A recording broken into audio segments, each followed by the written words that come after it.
What's going on, family? Back with another JT's Mixtape, episode number 30. And if you guys are enjoying these podcasts, please give me a 5-star review on either Apple or Spotify. And if you're watching on YouTube, please hit the subscribe button. Thank you.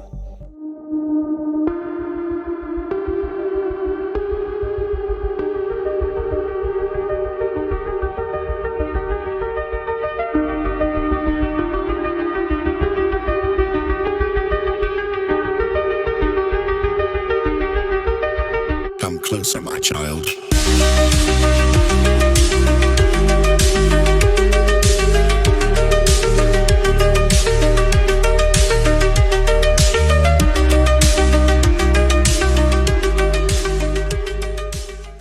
I have got a podcast sponsor. I was happy to partner with Modern Roots Life, and this is really cool because it's a Christian company. Modern Roots Life, they provide natural health supplements, natural salts, beef liver, magnesium, copper, lots of things. Natural, third-party tested supplements. And I think for me, I often complain about being very tired and having a bit of brain fog trying to do everything that we're trying to do. So I just started my regime. And so I'm excited to see how it works out because I think like you guys in this community that we don't really want to go to the doctor anymore. And I'm not saying you'll never have to, but I'm saying that if I can be more healthy, then I'm doing my best to try to do that now. Physically and spiritually and mentally. So if you guys want to check out Modern Roots Life, check out the link in my description. People often ask how they can support me. Well, I think it's really cool if you can support me by supporting people that support me. And you get something in return. And obviously being healthy is a pretty good return. So we're starting out today without Brian, but we do have a special guest. We have Ricardo from Contend for the Faith. What's going on, Ricardo? What's up, buddy? It's good to it's good to be on. It's good to be here, I should say. Always welcome. Yeah, so Brian is probably going to make it. He's just running a little bit late, but we're going to start with Adam because we got plenty of stuff to talk about. Yeah, we do. And but anyways, what's going on, bro? I mean, obviously we haven't even chatted in a while. What's new with you? Oh, nothing much, man. Just just been real busy in the busy season of work. So I haven't had as much time as I'd like to dedicate to podcasting and YouTubes, but I'm still trying to hang in there, you know what I'm saying? And I'm glad that you invited me on today too to get my toes back in the water. Yeah, okay. Like I said, you're always welcome. So I saw that Leaving Babylon was teasing that you guys were collaborating on something that was coming up soon. Is that correct? Yeah, we're actually probably gonna drop either Friday or Saturday, just depending on how much I can get done in these next couple of days. So Awesome. yeah, we already had the episode, and it's gonna be called The Land of Promise. Okay, so is this this piggybacks on her series about the land of Jesus, and potentially it's up being near the Bering Strait in Alaska, Russia area? Yes, that's correct. Yeah, Yes, I think that the whole old map thing is totally fascinating to me. I can't really get enough of the old maps because I'm just saying we've talked about this many times. We actually talked about this last week. We talked a little bit about the North Pole and like the Mercator map, and it's just the idea that why would cartographers, which is serious business, ever put things on maps that they didn't know were there? Yeah. I was just talking this very thing to my mom today because I started talking to her about the old maps, and I'm like, guys, like this was on the maps and it's not anymore. I said, where is Tartaria? Where is this land of Jesus? You know, I mean, it was there, like they didn't make it up. So what happened?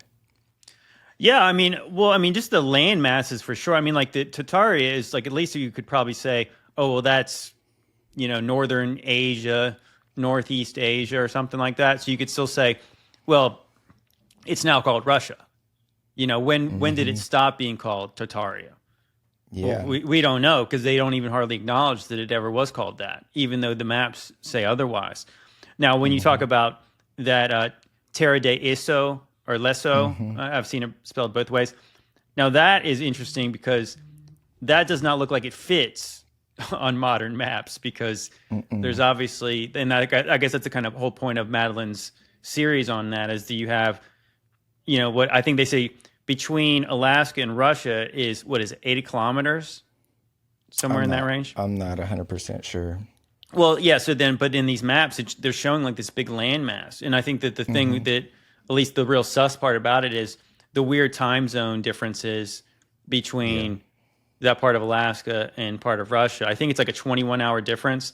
It's kind of weird that they would skip almost the full next day on the other side, which is, if it's only 80 kilometers, then what is that, like about 50 miles ish? Yeah, but the 3 time zone thing is probably closer to like 1,000 miles of time zone. For that is about 1,000 miles according to Madeline. Yeah, it's like I said, it's unusual. So I mean, I think that the part that doesn't make a lot of sense is that, again, why would a serious cartographer put something on a map that was just did not exist? I've always said that when you err on the side of, like, I don't know, more water, if you didn't know something was there, because it'd be way easier to justify, I didn't know there was land there, than to put land there where there was not land. Yeah, that makes a lot more sense, because it's just these people were professionals, just like I would say any job profession today. If you did a good job, then you're gonna, probably get more business. And so these guys were probably top notch that were doing that kind of work, if you know what I'm saying. Oh, absolutely. And of course, Yeah. do you have an idea what years those maps were supposedly created? Yeah, I was on it. So 1691, 1657. There's one 1702, 1713. So basically mid 1600s, early 1700s, I guess you can say. Yeah, see, now that is very suspect, because they obviously would have been sailing up and down the coast in West America, and then obviously in East Asia. Yeah. They would have had a pretty good idea. And again, I mean, one of the main reasons cartography is a serious business is because you got sailors going out there exploring places. Like, they'd be pretty pissed off at you if you said, "Oh, there's this big landmass," and they went to go find it and it wasn't there. That could be deadly, especially considering, I guess, that part of the sea. Right. According to, was that show that was the Crabber show from Alaska? Where Never. The Deadliest Catch? You never saw that show? Oh, I've heard of it. Yeah, it's all about these crabbers off the coast of Alaska trying to get the good crab legs. And that's why they cost so much, because it is deadly, and that's why they call it the Deadliest Catch. So if you were visiting up there looking for Plain of Jesus, and you found, I don't know, the roughest, coldest seas you've ever experienced, you'd be pretty salty. I mean, and no pun intended. Yeah. Or pun intended. Exactly. Maybe. So whether if you laughed, it was pun intended. Yeah, that's right. But that's really interesting. But it's funny. So me and Ricardo did actually connect, and we were talking about it. And of course, you guys who have listened to me ramble on about many things, I talked months and months ago about the Tolkien stuff. I was kind of fascinated with the Rings of Power. And Ricardo called me up finally, and he said, "You can just tell him what you said to me." Yeah, I mean, I hadn't talked to you in a while. I'm like, I'm just gonna see what JT's up to, and I was just at work, and I had told you, because I think you had mentioned that you were watching it, but I hadn't watched it yet, and then I got through it, and so I just started talking about just all these concepts that are in there, and it seems like it's too real, or it's just like something that already happened in our past, and it's like a story that, like, the legends that they tell, the myths, like that's that, it's crazy to think about it all. Yeah, it's kind of like the Tolkien mythos is just so rich and deep, and it just seems incredible that one man just came out with this very, very fleshed out universe. Because you really think about it, like, so like you'd have like the George Lucas, and I don't think that George Lucas necessarily wrote everything about Star Wars. But if you just watch the first Star Wars movie, you'd be like, there's really not a lot there. What he says, he compares it to like World War II in space or whatever, is that's kind of like the story of the first Star Wars movie. But then you think about like Tolkien, like, well, I mean, so then George Lucas kind of like, he's filling it in as he goes. I know he said a long time ago that he had them all written out. That I think he made that up. But he was going one, and like each movie was building on the universe he was creating. Now you have Tolkien. Supposedly, he created a language of Elvish before he even wrote the books, and then he writes these books, and it just so the world he built was just so big and elaborate with the different characters, the different races of humanoids and monsters and gods and the whole earth that he had was, it was like a fully built universe that he created. And I think, to me, it's just like one dude doing that. I don't know, just something off about that to me. Yeah, it just seems like maybe he had a download of some sort, and it's like he was fed this information, but maybe the way the information was leaked was it had to, instead of saying like, oh, the saints of Jesus Christ or something, you have to call it something else, or like you have to call it an elf, because the elves are they're considered like these righteous beings that and they're immortal too on top of that. Right. So the elves were just a little more special, I would say, than any other. Yeah, so I thought was really interesting too is just that what you also have is, I want to go back to one thing you said was you could either have it downloaded from like some kind of spirit, or I kind of wondered, like, this was my kind of like just thinking out loud was, what if the learning of the language was that he learned to read a language that already existed, and then he found this treasure trove of perhaps fictional writings, maybe they could have been nonfiction, and then he's the one who wrote them into fully flesh them out into books. What if that's like what he actually did? Because before I forget this, do you remember at the end? So we were just toying around with the fact that, like, well, if there's literature, like there should be, or like how come there's no books about this time or like even our past, or even even think about even like the times of Noah. Really, yeah, there's really nothing written about the days of Noah. Yeah, and in the Rings of Power in the last season, I think it was even the last episode, where they were having that war and they finally got overtaken, and the orcs were about to burn all the books and everything, and he's like, no, he said that's more precious than life. Like, he's like, take my life instead. That's more precious than anything. And he said that's his life's work, and then they just burned it all. Yeah, that's really interesting. But yeah, there's something about it. I feel like when I first just discovered Genesis 6 and I could finally see what it's saying, and when I was making the connections of the heroes of old, the men of renown, and I was like, ooh, I wonder if that's like Hercules, Apollo. Yeah. I wonder if that has something to do with like Greek mythology. And when I started to put that together, I said, this makes a lot of sense to me. It just does. It just seems like that stories like this they stick with us, and they've been repeated over and over to us. And it's like, it's sort of weird if that is just pagan made up stories versus not necessarily the truth, but a perspective on a true time. And they're telling that story. And so then once I started to, with fresh eyes, kind of revisit the Lord of the Rings and then this series, you're just like, I feel like that same way, where I'm like, oh wow, this does seem like it just makes sense to me. And you know what?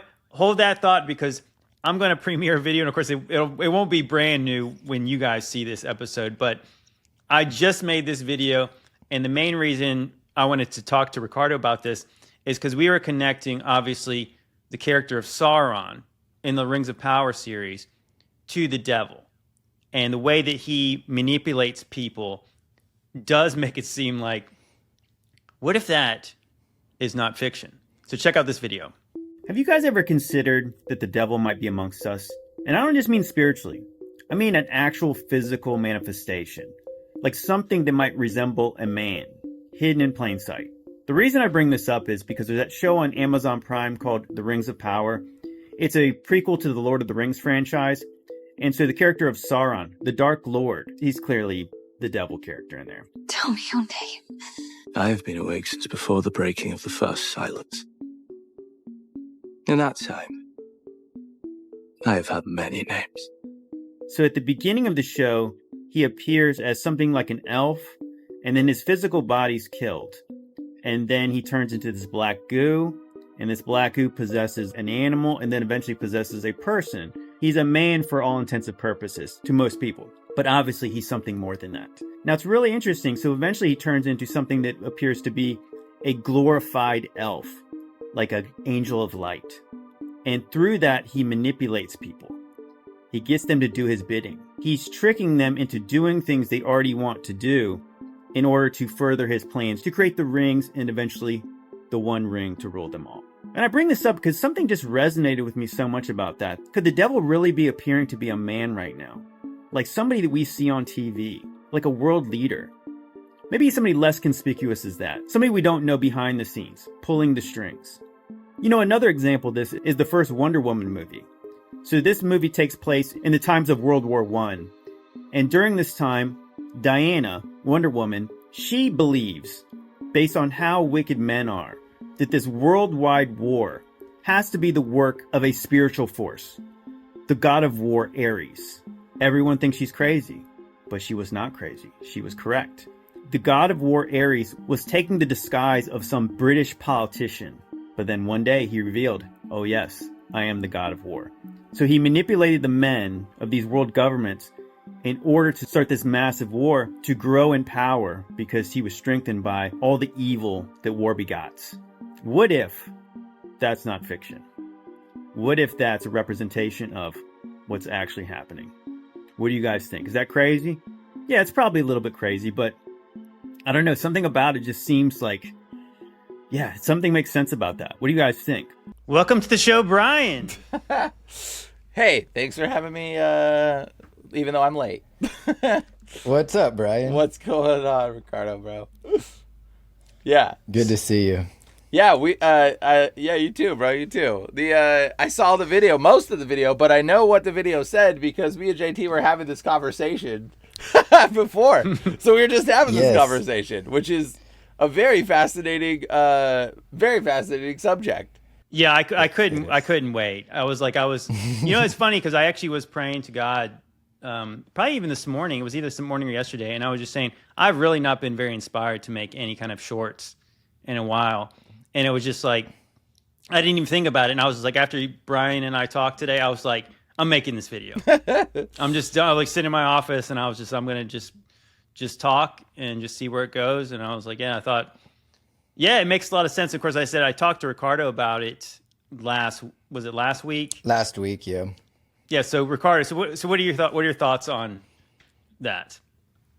On that video? Well, I told you off air that was just fire because it's just so much that just goes into that, like just the way that this character is portrayed and then just the conclusion also at the end where, like I told you, this Lord Celebrimbor, when he was finally met face to face with him and he said, you truly are the great deceiver. So it's basically like he's heard the legends maybe about Sauron. Like he's heard about, like, yeah, he's the deceiver. And then he had his experience with him and he realized how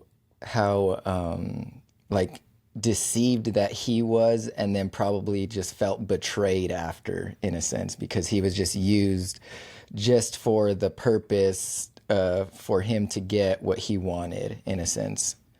So it's just that whole concept of like he didn't make him do anything. Like he just kind of guided him in that direction, which is the same concept with Satan. Like I don't think that he can really touch us, to be honest, but he can. His main goal is deception, is to deceive and to lie. So Well, I think that attribute of him in the show made him so much more interesting. And I know like the nerd of the rings people, they don't really like the rings of power.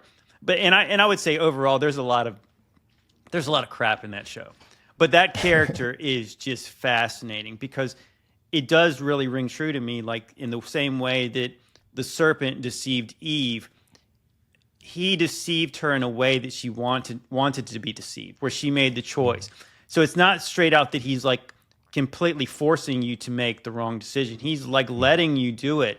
And even in that show, and I thought what was probably the best part about it, when he does reveal himself to Gadriel, and she's saying like, you did this, and he's like, no, I didn't want to do that. You wanted to do that. And he was reminding her that she made the choices, even when he was, truthfully, he was trying to pull back on what she wanted to do, but he knew he's that good. I mean, the devil's that good is where he can tell you no, even when he knows that eventually you'll go further than than if he actually came right out and told you to do something. He's letting you make the decision. Yeah, in the same way that he manipulated that Celebrimbor. yeah, What he was doing was he put this thought in his head about making these rings, where he was even going to deceive his own high king so he could get it done. And that's what he was saying, like later, oh, there's something wrong with these rings. They're made with some kind of evil. And he's like, you did that. You put a curse on the ring when you lied to make them. And I was just like, dang, that, like I said, it just made so much more sense to me. Like that, what if the devil is really doing that? Like, what if there's a physical devil appearing as a man, really doing that? And I know that sounds crazy, but what if it could be true? I mean, I don't know. It just seems like it could be. What do you think, Brian? Did they say you did that? You lied. You put a curse on the ring because you lied. Is that like one of the kind of the thought from the movie, or was it more than that? It was. Well, let's just say. I mean, obviously, I'm paraphrasing what it was said, but it was something like that. Is that because of his they were noticing when they created. Yeah, when they were noticing when they started to create the first few rings, there was some kind of corruption where it was like the rings that were given to the dwarves is like it was kind of making the one king who was pretty decent. It was making him really greedy, and he was really angry, and there was something really wrong with him. And then so the dwarves went back to Celebrimbor and said, "Hey, what gives?" And he said, "Oh no, we did everything perfectly." And then eventually, Sauron's character, which he's called Anatar, when he appears as kind of like the angel of light, he's saying, "Oh yeah, well you did that because you created that under deceptive means. So therefore, you corrupted that ring." That's really interesting. Yeah, I think it's that's exactly how Satan operates. I would say that's exactly how he operates in so many different ways. And coming into that understanding of, like even when it comes down to our words, Satan wants us to prophesy curses into this existence of this reality. Like, so a lot of times that's why they put, like, ever since the invention of the media, like this is what we were talking about, ever since the invention of the media, it has been mediumship, okay? Media and mediumship. That's where the word gets the media from. So the invention of the newspaper has been nothing but an instigator of witchcraft and an instigator of problems and an instigator of everything wicked in the world has come through the media. Now, we're obviously using it for good in this regard, and we're exposing it. We're reverse engineering it to some degree, but it was originally intended to basically create control mechanisms and turn people wicked. Now, that's why it's called the media. It comes from the word mediumship. That's why they call it the channel. Media. Like they call these words the channel. They're all terms from occultic understanding. But like when you really see it and lay it out flat, like Satan is trying and has been trying to deceive us through the media. We make the decisions through using the media or through our understanding. It's always been us making the decisions. That's why they make movies and they put the message out there in front of your face, and then they tell you what's going to happen because they want you to prophesy it. They want you to speak it into existence. They want you to say it's going to happen so that the Lord can say, Lord, look at your prophets. Look at them all. They're all saying it's going to happen. We can do it. We can make it happen. They're all prophesying it into existence. Like right now, people are waking up and speaking against what's going on in that country with the people with the little hats that we can't talk about. They're speaking against that place right now. And did you see there was a fire tornado that came down? Bro, a fire tornado happened. No. Bro, they couldn't control it. There was fires all over the place. And they had a freaking fire tornado in the country with the little hat, people. Oh, In Israel, Yeah, they okay. yeah. I'm gonna have to. Well, Bro. send me the video. I'll have to put that in here. That's Yeah, I'd what like I to see heard. that. Yeah, then I watched a video of it, and they were I'd like to see that. there was uncontrollable fires. They couldn't stop the fires. They were like raging and killed a bunch of people. And like, bro, there. And then Netanyahu literally like is getting shelved by Trump all of a sudden, like out of nowhere, which I don't know how true that is. Supposedly, Yeah, yeah. supposedly. They said, I've been waiting on that news to finally break, where he has declared the two state thing. But I want to go.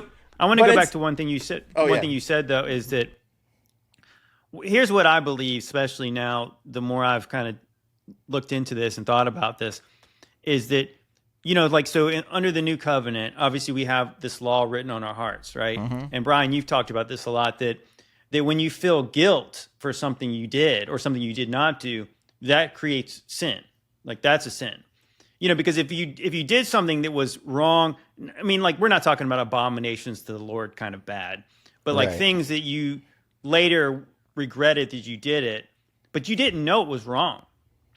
I think that's why they tell you what they're doing, right? So because if you're told this is not good and then you do it, now the devil's got you. Yep. Yeah. Because he did tell you what you were doing was wrong. So he has to hook you with the idea of like, this is not quite something that's right. So then when you go ahead and do it, now he's hooked you. Yep. Now you've sinned. You're without an excuse. Yep. And so that's why people wonder, like, they always have to tell you. It's like, no, they don't always have to tell you. But the devil wants to tell you because he wants you to end up in the same place he's going. Yep. He wants Because if you you to just know. did something wrong and you didn't think it was wrong, then that would not be good enough for him. Well, wouldn't it be like Yeah. the Lord wouldn't judge you the same because your heart Yeah, didn't know exactly. better. And so like the Lord God isn't going to like condemn you the same because you didn't know. So, but if you know better and you do it, that's why Satan puts this stuff out, dude. Like he puts it on everything to tell you. It's not to tell you because they have to put it in the world and make it happen. No, they're telling you so that way you know better. So that way when you do something, you feel condemned because you become condemned. Because you're going against your heart. You are sinning because you're going against the conviction that's in your heart. And you know better. Like still to this day, like how is cheating on your relationship still like a thing that they put in movies to this day? Like how has that not become like, oh, whatever? Because they want they want everyone cheating. They want everybody to do these things, yet from our perspective to normalize it. Yeah, but from a perspective, it's still like this thing that we put in movies to like shun and act like it's bad because they're telling you, so that way and they've normalized it into the culture, and then that way you feel condemned, and so then the demons have access to you because when you do something you're not supposed to, that's when you're opening yourself up to sin. Yeah, that's literally how it works. Yeah. What do you think, Ricardo? No, that's a very good concept because it's kind of like I've heard you say it before too, JT, about like the whole even like mythos of like the vampire kind of thing. Like you have to open the door in order for it to come in. Yeah. So like it's your doing. Like they can't open the door. You have to. But once you open the door, like Brian said, now they have the access, whereas before they didn't. So like, we have to guard ourselves because I feel there's so many ways where we can open doors, and you have to like stay guarded and have discernment even when to like not go further, because the Bible even says to be ignorant concerning evil. Yep. I think that's Yep, what it it says. does. Something like that. Yeah. It says, So be innocent as doves and be as shrewd as Be as wise vipers. as serpents and innocent as doves. yeah. It does say that. Yeah, but the one I'm thinking of is not that. It's to be ignorant, like in a Yep. way concerning evil. Like you don't have to know everything. Like you don't have to know all the depths of all the wickedness that shouldn't even be spoken of. So I mean, it's good to know it, not be ignorant, so that Satan doesn't get an advantage over us. So we have to know it to a certain extent, but I don't think we need to know like all the wicked intricacies of it. Well, of it all. we know something's evil, and that's what we need to know. We don't need to know Exactly. how or why or what. Like, you don't need it, because knowing these things can actually open you up to demons. In fact, looking into the occultic stuff and the things that I've seen, like some of the stuff, like, bro, some people, you see it, and bro, you will be demon possessed, and it will haunt you. Like, there's things that can haunt people for the rest of their life because they know. And it just because, and there's a lot of people that talk about that the knowing of it actually affects their reality, And so I think one interesting thing, JT, though, that was getting at was specifically is this concept that maybe Satan could actually be a person that is actually walking on the earth. And I think that's a really fascinating question, and I'll share some perspective of it, because I know in the occult they actually have a ritual day where Satan shows up to each and every satanic cult throughout the world, and it's actually timed. It's timed at different times throughout the entire globe with hour intervals. This guy, this satanic entity, for each person, the individual part, not the cat entity, but the satanic entity shows up in each individual part of the country, throughout the world, all the way from noon all the way down, or all the way across the world. And it's like timed. And this is actually how they do satanic conjurings of meeting the devil. And he shows up. And I don't know if he shows up as a person or if he possesses a different person in each country, and then that person fully possessed then comes into each coven, or if he is manifesting physically somehow, or hallucinarily manifesting in some capacity. I don't know how he's doing it, but he does do it, and he does it with a time frame.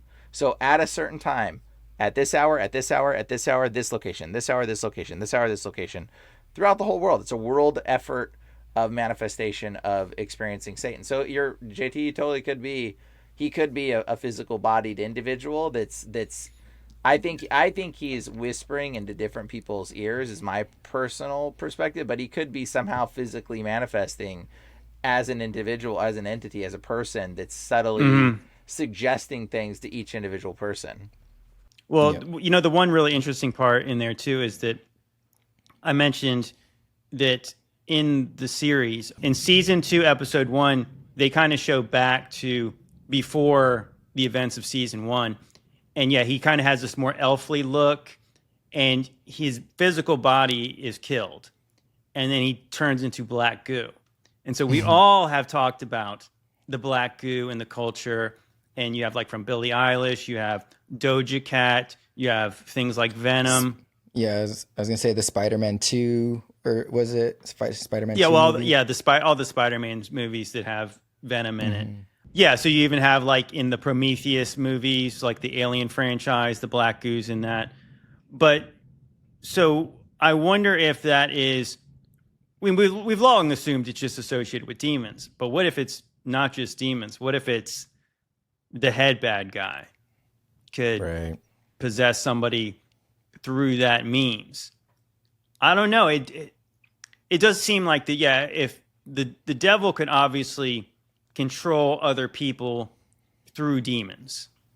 Yeah. I'm sure he can do that. He is the Lord of those demons. Yeah. So in that same way, but yeah, the next level of it, because I've often wondered that, is that, so we walk by faith, not by sight. And so, like, that's why we do it. And we're doing it for treasures in heaven, not for treasures on the earth. But you think that the opposite might be true for the real wicked people in this place who don't really have faith. So maybe they have seen. And obviously they have got the guarantees. I mean, you think about like the famous interview with Bob Dylan, where he's talking about he made a bargain with the head commander of this realm and the one we can't see. Yeah, that was crazy. I mean, he didn't say physically saw this being, but what if at the highest level of the pyramid, you do get to see who you're dealing with? You know what's crazy too about the black goo is that it's in a sense formless. It has no form, but yet it can also take any form. Does that make sense? Yeah. Which it was that kind of concept where, you know, it's just this black goo, and then it just was a person, and then all of a sudden it's like an elf. But it was actually I guess the spirit of Sauron or whatever. And well, it's like say something real quick, JT? What's like whatever it needs to be. Yeah, right? So it is whatever it needs to be in order to further the agenda. Yeah. So if you want me to look like a regular man, I'll be a regular man. If you want me to be an angel, I'll be a beautiful angel. I got two stories for you guys on this one, actually, because I pray and cast out demons, right? So some people will cough up and throw up stuff, right? One of the people I prayed for went home and threw up said that was like a slug that came out of their mouth after I prayed, like for him. And they said it was Dude, like, isn't that in like what? Gosh, that's in like Stranger Things. You ever seen Stranger Things, Ricardo? No. Oh yeah. So the season 1, the one little boy he's in the upside down pretty much the whole time. And eventually they get him back at the end. He's like, everything's kind of looks like it's normal. The very last episode, the very end of it, he's like, you can tell he's still all freaked out. And he goes to the bathroom, looks in the mirror, and I think he kind of sees the upside down, and he's coughing up, and he coughs up like these slugs. Really? These black slugs. Bro, Yeah, it wasn't. joke. He didn't cough up actual slugs. He said it was just like a black, hard slime that came out of his mouth. He said it was like a slug. He said it was just like a slimy, gelatinous, poopy thing. Like he said, that's literally was kind of gross.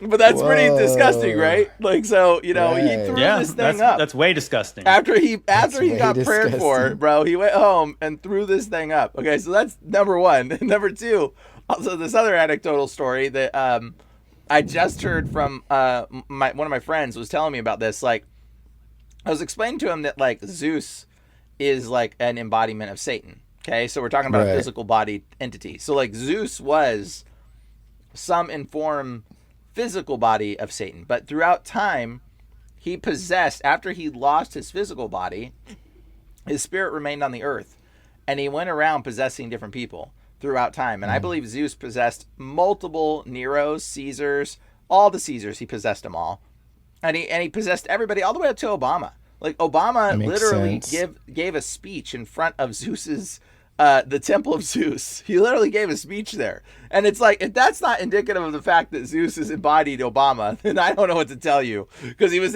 definitely embodied the George Washington character that we call George Washington. He's embodied multiple people throughout history, but all the way up to Obama, it was the last person that I know that he's embodied. I don't know if he's embodied Trump at this point or what, but either way, he was definitely, there are signs that they show when this entity is inside of them. Like, for instance, let me give a speech at the Temple of Zeus.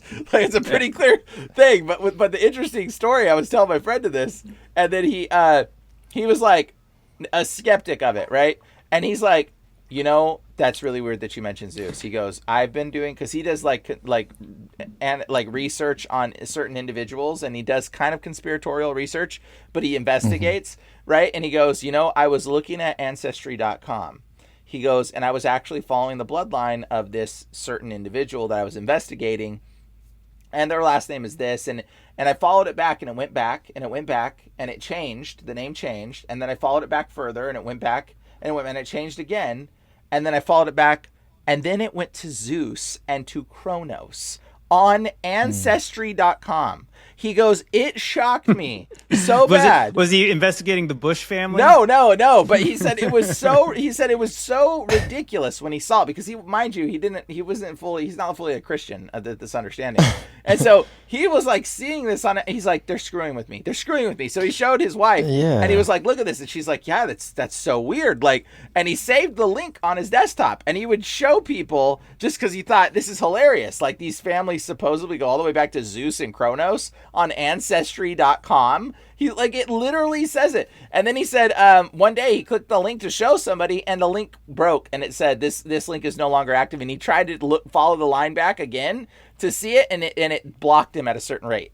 He said, but for a long time you could follow the trail of the names of individuals all the way back on Ancestry.com to Zeus and Kronos. No joke. So I said that about the Bush family as a joke, but I think in that book, I think the 13 bloodline families from that guy Fritz Springmeier, I think that he actually concluded in that book, and I could never really find out the exact source he used, but I think the Windsor family and also the Bush family claim to be sons of Marduk. And so Marduk is the Babylonian name for Zeus. Wow. So I didn't know that. Yeah, so I think that's where the 13 bloodline thing comes from. It comes from the idea that these people come from royalty. And when they say royalty, they mean like divine bloodlines. So yeah, you go from an angel to Nephilim to the first kings on this earth were those people. But a couple of other things you just said was interesting.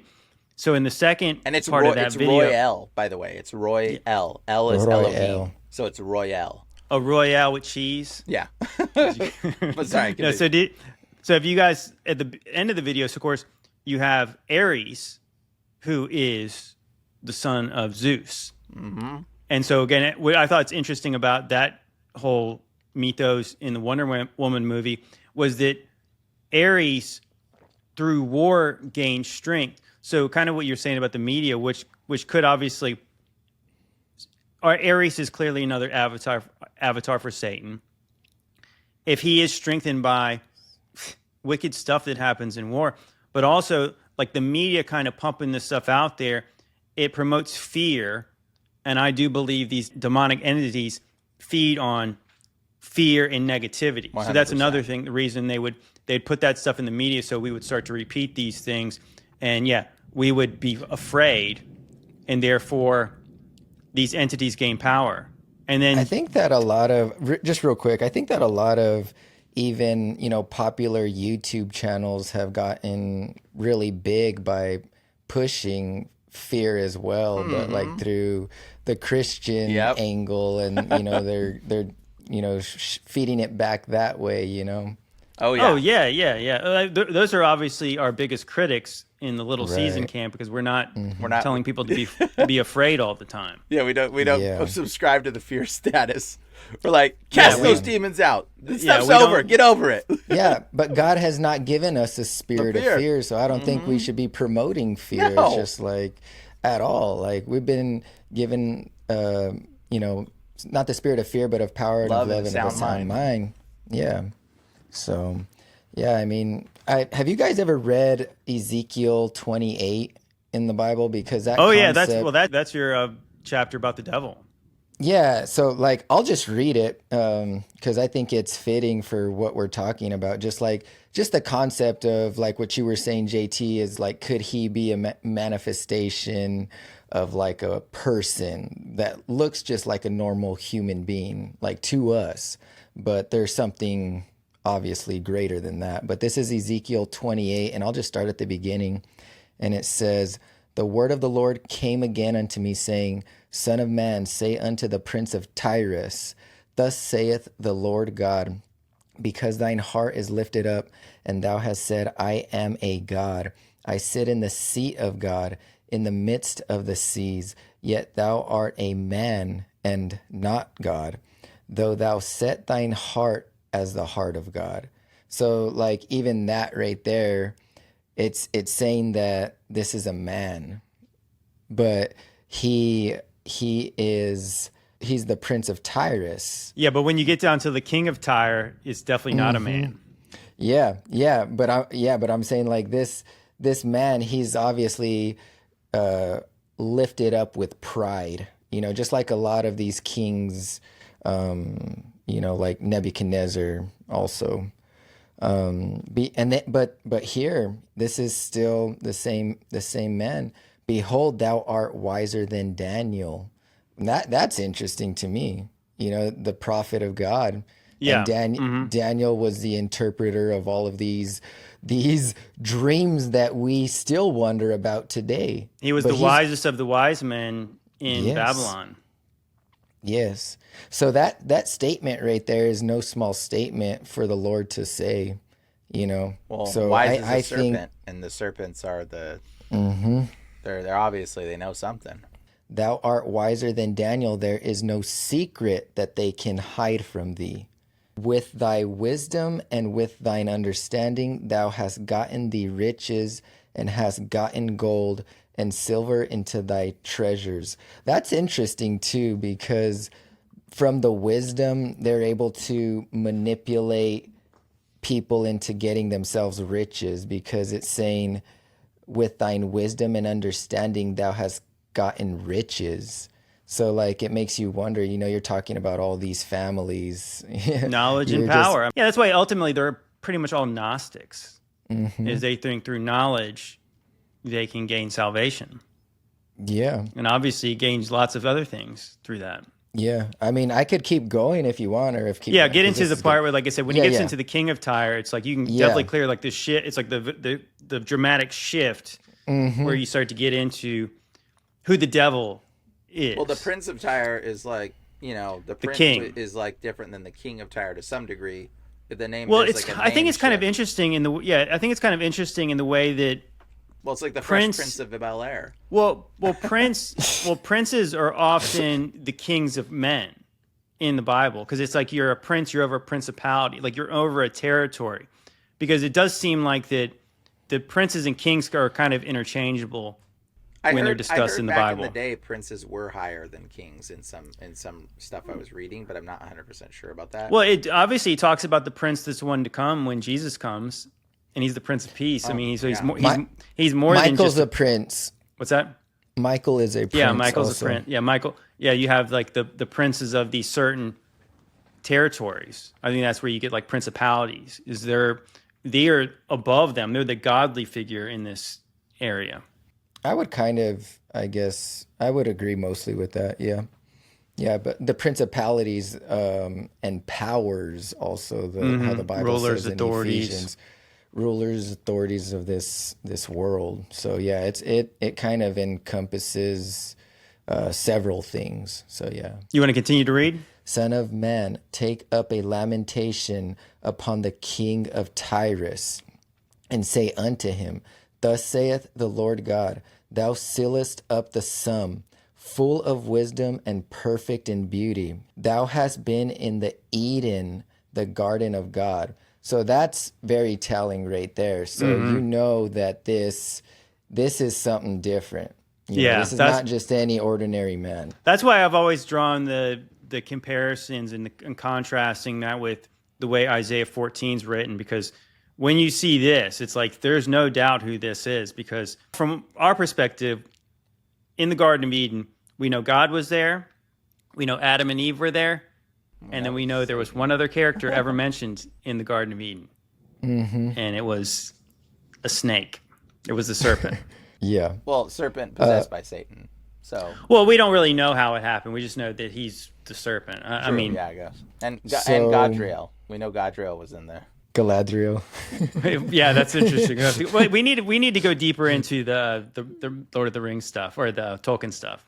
Yeah, in a second. Gadriel, I don't know, Ricardo, Gadriel is the name of it says in the book of Enoch, it says Gadriel, the one who deceived Eve in the garden. So it actually calls basically Satan's, one of his original root names was pronounced as Gadriel, which is Galadriel is where it's likely derived from.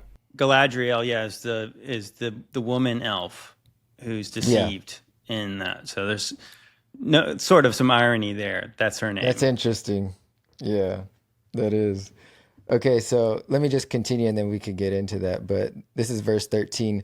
Thou hast been in the Eden, the garden of God. Every precious stone was thy covering, the sardius, topaz, and the diamond, the beryl, the onyx, and the jasper, the sapphire, the emerald, and the carbuncle, and gold. The workmanship of thy tabrets and of thy pipes was prepared in thee in the day that thou wast created.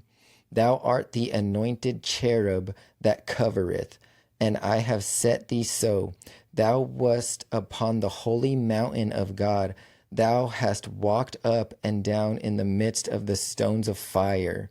Thou wast perfect in thy ways from the day that thou wast created, till iniquity was found in thee. By the multitude of thy merchandise they have filled the midst of thee with violence, and thou hast sinned.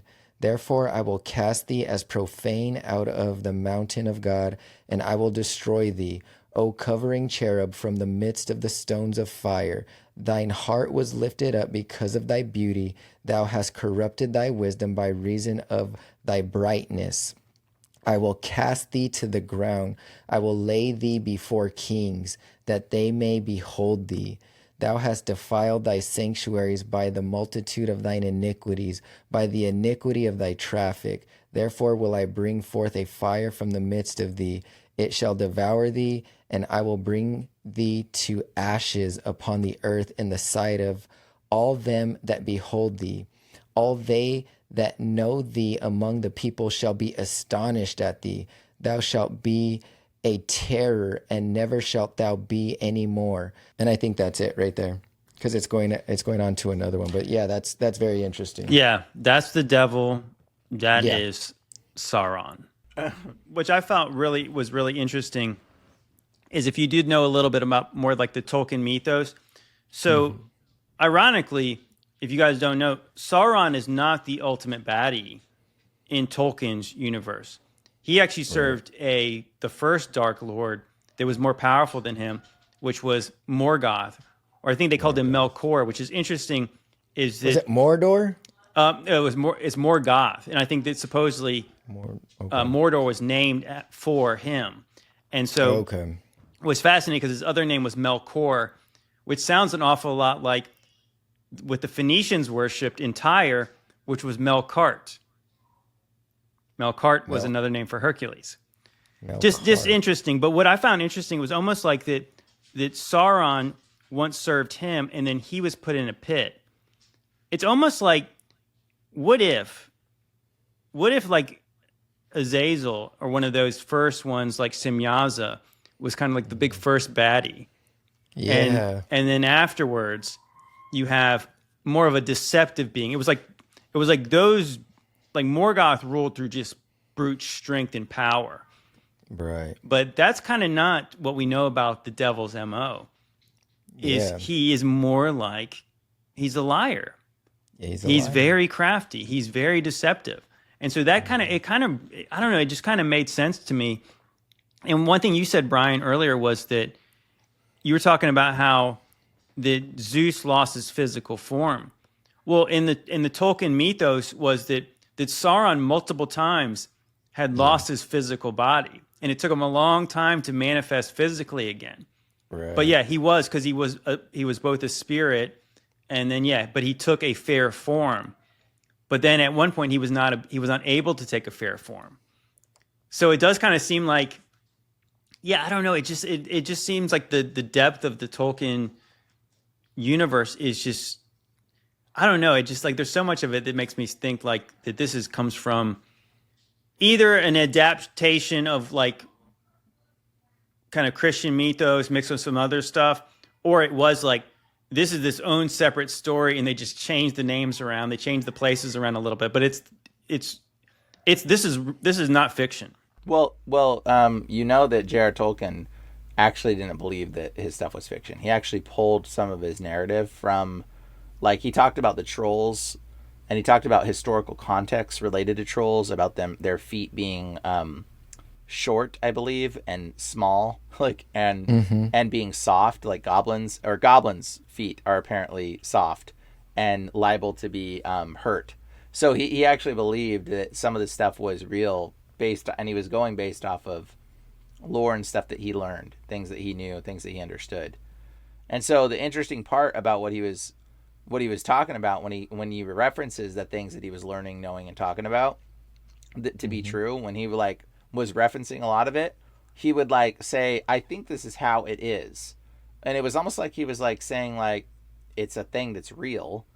And I think this is how these things are or whatever. But a lot of his stuff was coming from occultic texts, bro. He was a part of the Inkling Society, which is connected with Sir Francis Bacon and C.S. Lewis. Yeah, who everybody thinks is a Christian author. Okay, but C.S. Lewis was not a Christian author in the beginning, bro. He was literally writing a letter about demons. Where do you think he got the inspiration from, bro? These people are reaching into occultism. You talking about screw tape? Yeah, the screw tape letters. Yeah. And sure, you can read it and get some understanding from the demonic world because he freaking channeled it from a demon. What do you bro? People read his C.S. Lewis papers back in the day. I don't know if you know this, but the newspapers and the things writing about it were this guy is writing evil wickedness. They didn't think it was good. Now we're oh, praise C.S. Lewis, he's some great guy. Bro, people back then knew that it was bad. They knew that it was evil. He's making Mr. Tumnus, a Nephilim, into a good guy, not a kidnapping child person that, I can't even say the things. Okay? So, this is not, we're avoiding what the fawn satyrs really were, and he's making them good guys. He's perverting everything. So, C.S. Lewis was doing the same thing. J.R. Tolkien was doing the same thing. They were reading from a cult. The elite know this stuff. And likely he was reading this stuff from elite text and making a story narrative out of the legendary stuff that the elites knew about to some degree.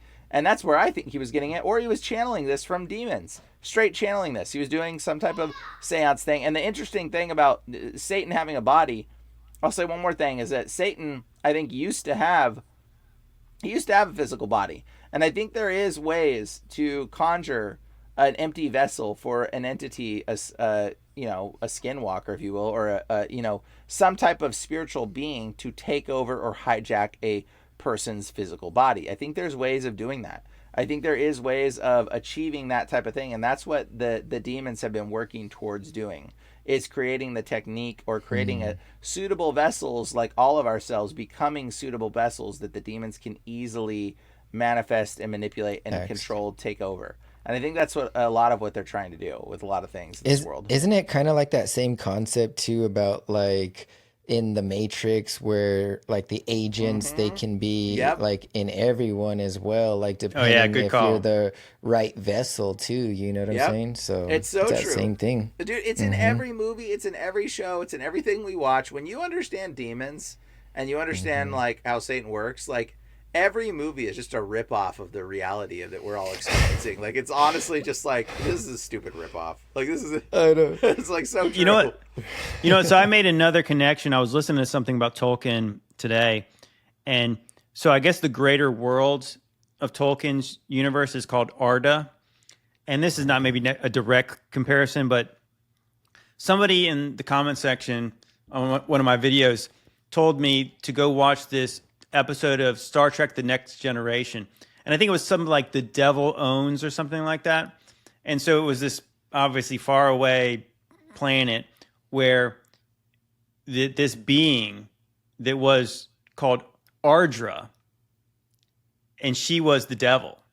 So Arda is the name of the world in Tolkien's universe, and Ardra in this fictional space epic was the devil. And the interesting part about that was that this being made a deal with these people. She would give them 1,000 years of peace, but when she returned, they were all going to be her slaves. She was saying whatever form of the devil in any other planet or universe, that's who she is. She's got many names. Such an inversion. I mean, but it's dang, it's yeah, but I mean, of course, once again, it's 1,000 years. It's 1,000 years. And I want to go back to something we talked about before you got on here, Brian, was Ricardo and Madeline from Leaving Babylon are working on this series about these kind of weird maps. And so there's a place called the Terra de Iso. And so Madeline has included that what if that's possibly where the Camp of the Saints is, translates into the land of Jesus. What I think is really interesting is kind of our view of the greater realm we live in. So we kind of think in like levels of like, there's a place under, we're here. And that's what I used to think about like in the Tolkien universe. I thought when they said Middle Earth, I kind of thought they meant, okay, there's a below Earth. Here's the Middle Earth is where, the surface of the earth where we live. And then there's the heavens. But that's actually not how Arda is in Tolkien's world. It's like Middle Earth is like literally like it's like a continent in the middle. Yep. And then so to the east, I think is where the bad things are. And so it's interesting, like kind of like on all the epics, and I think if you watch like the Lord of the Rings, there's a shadow in the east. It's like Sauron is hanging out in the east, which kind of makes sense if you think about the land of the dragon. So you have all the weird stuff in East Asia. But what's really crazy is that in Tolkien's universe, you have like the Valar, which are kind of like your heavenly beings. Yeah. They're not in heaven. They're in a place. It's like it's west of Middle Earth. So these far off lands. And I think they actually created mountains where it couldn't be seen, where they live. And I just like thinking, dang, like, yeah, there's some really interesting parts. There's this place called Numenor. And Numenor is where these men fought with the good side against Morgoth in like the first Great War. And they were given like this heavenly earthly place, and they were given long lives. Like they could live to be like 1,000. And then also they were given like great size. They like became giants. I think once again, I was like, dang, like, what if that is something about like that could be more like our realm? It's like the place where the camp of the saints is. What if it is? Is that where they showing you that there's a heavenly type place where heaven and earth meet? That's across an ocean, a vast ocean. Yeah, it's a land. So this is kind of a little leak from our past episode that's going to be premiering either Friday or Saturday, like I said. But think of this in Hebrews 11, when Abraham was wandering and he was searching for, it says he was searching for a land whose builder and maker was God, or a city. He was searching for a city, whose builder and maker was God. So that's interesting, just like that he was searching for this land as well, and he was just wondering. And then in that time he got blessed by Melchizedek and stuff. So, I mean, he was wondering all in the right place, for a while, and he finally found it. Who knows? Well, the interesting part, and I think we've Ricardo, you and I have talked about this. I think the story about Melchizedek is just it's so strange to me. And I think it's meant to be strange, or at least that's why, that's the kind of intimation you get when you read Hebrews. It's like saying, like, you guys are still on baby's milk. We should be talking about deeper. We should be talking about Melchizedek. We want to know more about this priestly line that really has no lineage. And I thought it's such a weird thing that, so God promised Abraham he could have this land of Canaan, but it wasn't going to be now. But meanwhile, you have a king in Jerusalem named Melchizedek. And I guess back then it was called Salem. King of Salem. Yeah, he's the king of Salem, which was Jerusalem. And like those two do not really connect other than through this battle against this. Also, a very obscure part of the Bible that most people don't talk about is this battle between giants and like Abraham and them. And they slaughter these giants and they save Lot. And it's all about the king of Sodom and the king of Gomorrah. And, it's a really strange story. So then Melchizedek's there and Abraham tithes to him. So obviously you don't tithe to somebody who's lesser than you. So, but then it's like, I don't know. I was just like, I always have a lot of questions about that. Like, why didn't Abraham say, hey, I'm going to go hang out with the king? He seems a lot more friendly than most of the people around here. And then he sends Isaac to go get a daughter from like his family, right? And he doesn't go, why couldn't he send Isaac to go get married like one of Melchizedek's daughters? A lot of mystery about Melchizedek. No, there definitely is, but like like we were saying, like in this Tolkien story, like all these maps and everything, it's like they never entertain outer space or anything like that. It's just these outer lands. So it's just like the Middle Earth. You go to Middle Earth and there's like dragons and stuff. So like, let's not go to Middle Earth because we don't want to deal with dragons. And it's kind of like that thing. And you just go out a certain way, but it's all on this plane. And that makes sense to me a lot too. You know what I'm saying? Just the fact that you can go to these certain places like that. You said maybe heaven and earth might meet. That's interesting concept too. Yeah. You know, that's like Garden of Eden type stuff, you know? Well, it's almost kind of like that when it talks about, because I was reading through Psalms, and obviously it's talking about the holy mountain of God, and it's in the north, and it's like the glory of the world. And you do kind of wonder if it's like, is that kind of where like the Greeks might have ripped off like the idea of Mount Olympus?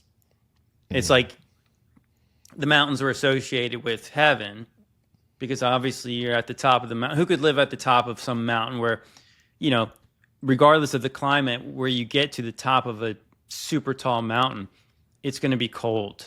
It's going to be windy. It's going to be dangerous for normal people. But that's where the gods would live. You know, of course, then we obviously have the Mount Sinai, where that's where God comes down to, you know, and writes the 10 Commandments. You do kind of make you wonder if that's like how much of that stuff is, like we think that's a pagan concept, but obviously it is biblical because God lives on top of a mountain. Satan gets cast off God's holy mountain. He was once there walking amongst the fiery stones, which I often have associated that with. Some people would say, oh, Satan was a music leader in heaven. He was like the choir master. It's like, I think what he was is, I think he was a high priest. Because if you think about it, it describes all the precious stones that are on him, and there's 9. Which is kind of interesting. There's 9 rings of men, I believe, in the Lord of the Rings. Oh yeah. Right. So get out of here. Yeah, there's JT. 9. Yeah, so there's 9 stones, and we know that Aaron wore the ephod, and the ephod had 12 tribes of Israel. But yeah, the devil had 9. How many lights? And that's why. How many lights did Darth Vader's chess piece have? No, I'm just kidding.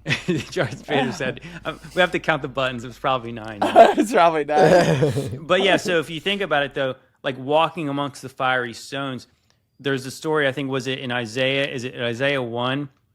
Where the angel takes the stone and touches his lips? Yeah. Right? Is that Isaiah 1? Yeah. That's Isaiah 6. Okay, Isaiah 6. But yeah, so where does he take the fiery stone from?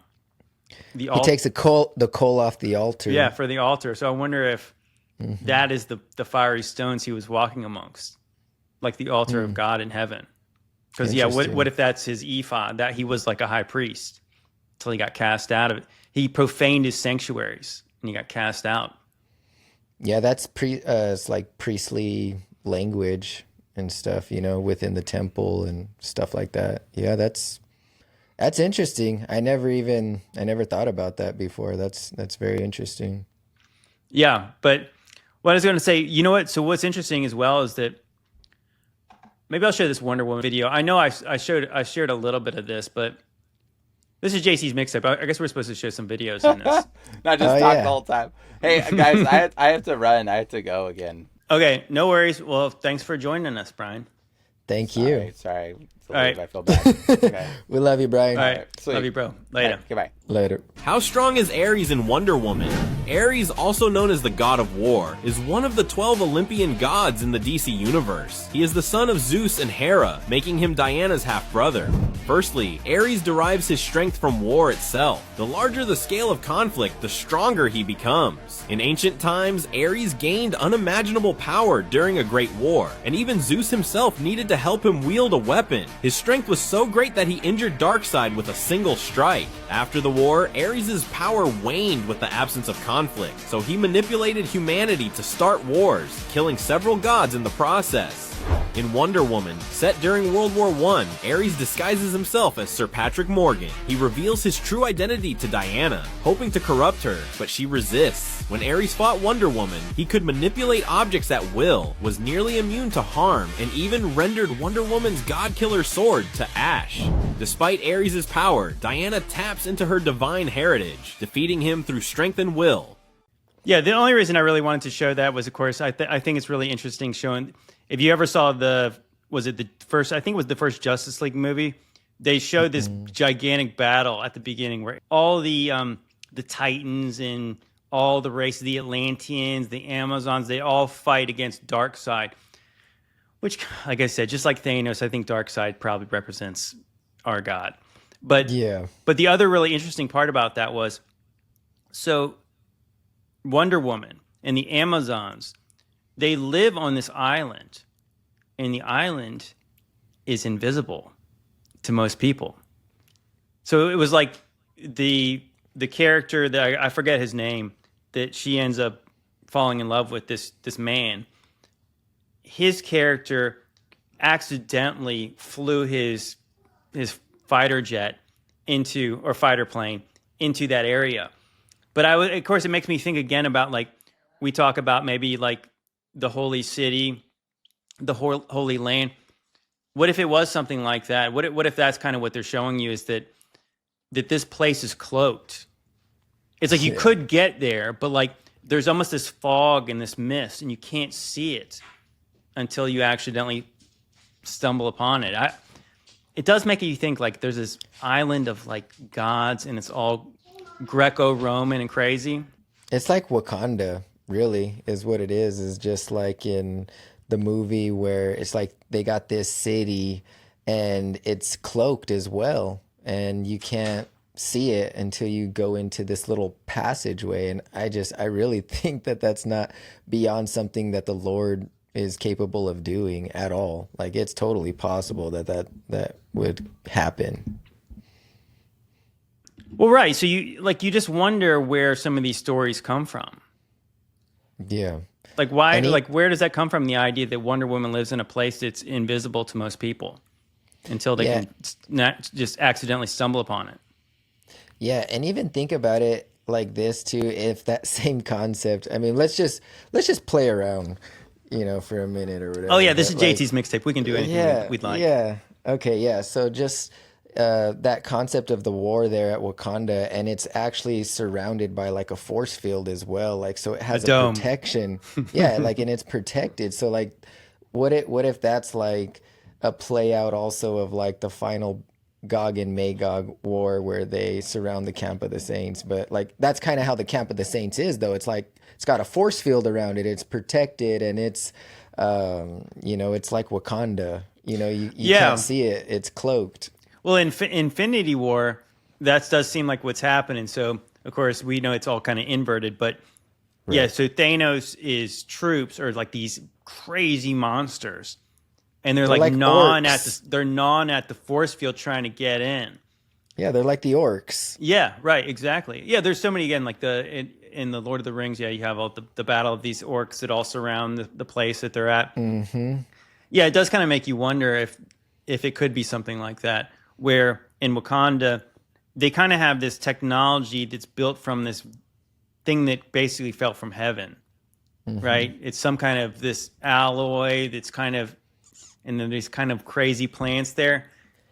Is that kind of like the same concept of like even mithril in that Lord of the Rings? It's special...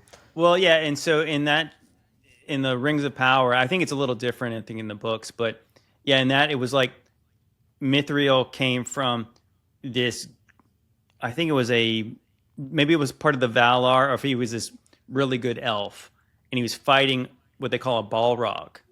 And it was like... Yeah, Balrog, yeah. Yeah, and it was like the right amount of like, kind of the yin and the yang in this thing.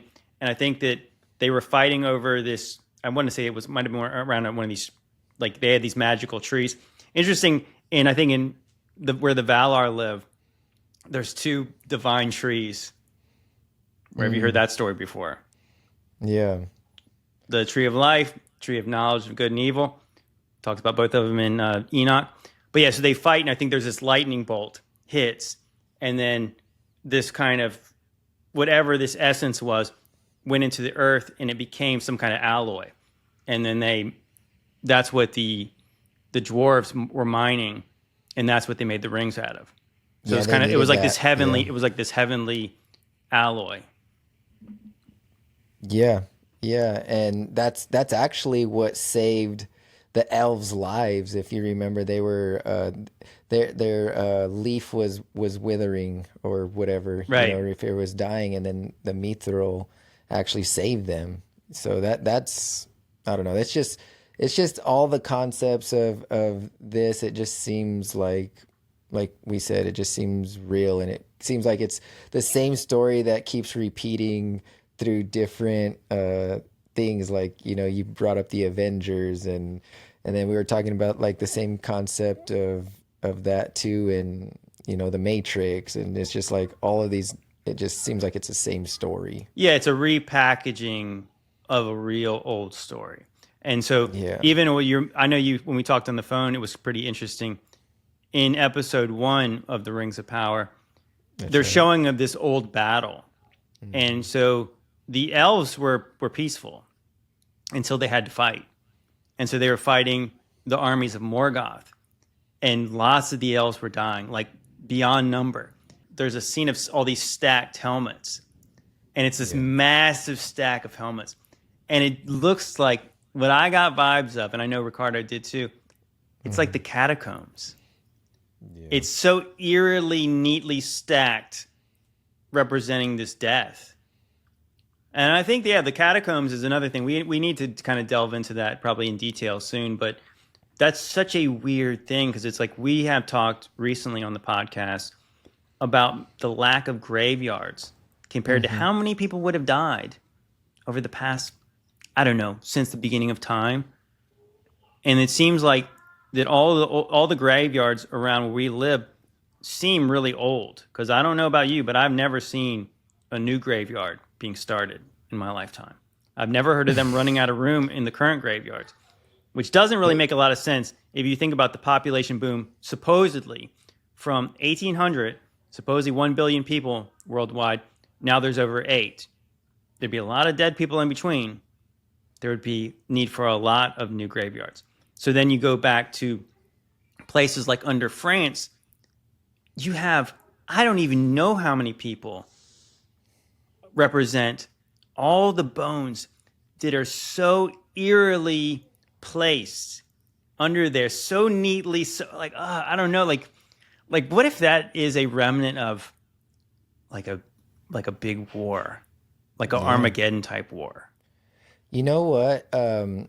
There was something in the like that whole Lord of the Rings stuff too that showed up, and it gave me like a better concept even of like certain things. This sounds funny or weird, but like in the Bible when it's talking about in Isaiah, and remember in we had talked about this like in the book of Mark, how Jesus is saying that where their worm dieth not. Mm-hmm. You remember those verses? Oh, yeah. But then you look at it in Isaiah, and it kind of seems like it reads a little bit differently.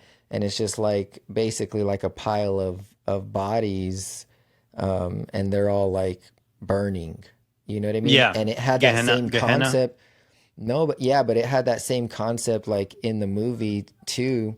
I think it's like the second Lord of the Rings movie where they like defeated all the orcs, and they just stacked up all the bodies and they lit them all on fire, and then they put an orc head and just put it like that, like a statement. Oh yeah. And to me that's kind of like what that's saying too, is just like, these people are like an example, like it's talking about in the Bible of what happens when you go against the Lord, when you live unrighteous, and it's going to be there for an example, Oh, that's good. That's good. Yeah. I think I got a great video, I think, to switch gears a little bit on that, but I think we'll go rather nicely. Think of the concept of things burning. This is the ruined city of Petra in the country of Jordan. Now, we've all seen the Indiana Jones part. We've seen this part of the city, but we haven't seen the rest of the city. And there was a catastrophic high heat event that wiped out this area. And by the way, how did they build this with hammer and chisel in 400 to 200 BC? How did they get this doorway? And look at that circle up there. How did they cut that out? How did they cut this out of the mountainside with no technology? This video is not about ancient technology. I've already done videos like that, but they couldn't have built that without technology. But look at that. That's melted rock. That's melted rock. And I know you guys don't believe me, but this area was melted down. I'll show you some photos. Look at that. You see the drip downs, the lines of drip downs where that guy is walking? That's melted rock. This is melted. I think the whole, hold on. Now, I personally believe the entire Petra area looked like Minas Tirith from Lord of the Rings. The whole mountain area was a city, and it got melted down by a catastrophic high heat event. Now, the mainstream will tell you that Petra was destroyed by an earthquake, but this right here looks like melted ice cream. Imagine this cone right here is the city of Petra before the earthquake, okay, and it melted. This is soft serve. This is how soft serve look when it's melted. And this is how scooped ice cream looks when it's melted. It's deformed. You see how it's deformed? It's dripping down. That's the same thing that's happening with the city of Petra. All right, so you know what melted looks like. This is melted. Petra, perfect Petra. High heat cataclysm. That's what that is. If you can't see that stone, that rock is melted, I don't know what to do for you. I don't know what else to do for you. That looks like melted ice cream. Yeah. So what's interesting, and the thing that we need to expose the most out of certain stuff like that is they'll say, like, I don't know anything about the guy, but we need to expose the fact of what melted it. You know, why is it melted? Right, Like, exactly. You know, that's a part that's left out. You know, yes, it's melted. It looks like melted ice cream. We all agree. But he left the important part out. Well, I don't want to throw shade at him because I think his video is about 6 minutes long. I only cut the first 2 minutes off of it. No. No, and I'm not catching shade either, but I'm just saying it's a pattern, I think, like, and some of these guys, they do like incredible research, but it's just they always leave Jesus out. You know, they always leave that part out. He's a Christian guy. So yeah, I have to maybe go back and do some research and put that. You know, it's funny. I've showed a 6-minute video on JT's mixtape, and people are like, "That's too long." I agree, it's too long. but the point is, I thought that was a really good transition because he showed a place, a castle complex, a city in Lord of the Rings, and I was like, "Dang, that does kind of look like I could see that city was built very nicely against a mountain." And then, so what happens if you had a fervent heat moment, the day of the Lord, perhaps? Right. What would that city look like if it was so hot that it started to melt the mountain behind it? And obviously, the structures in front of it, they might all melt together.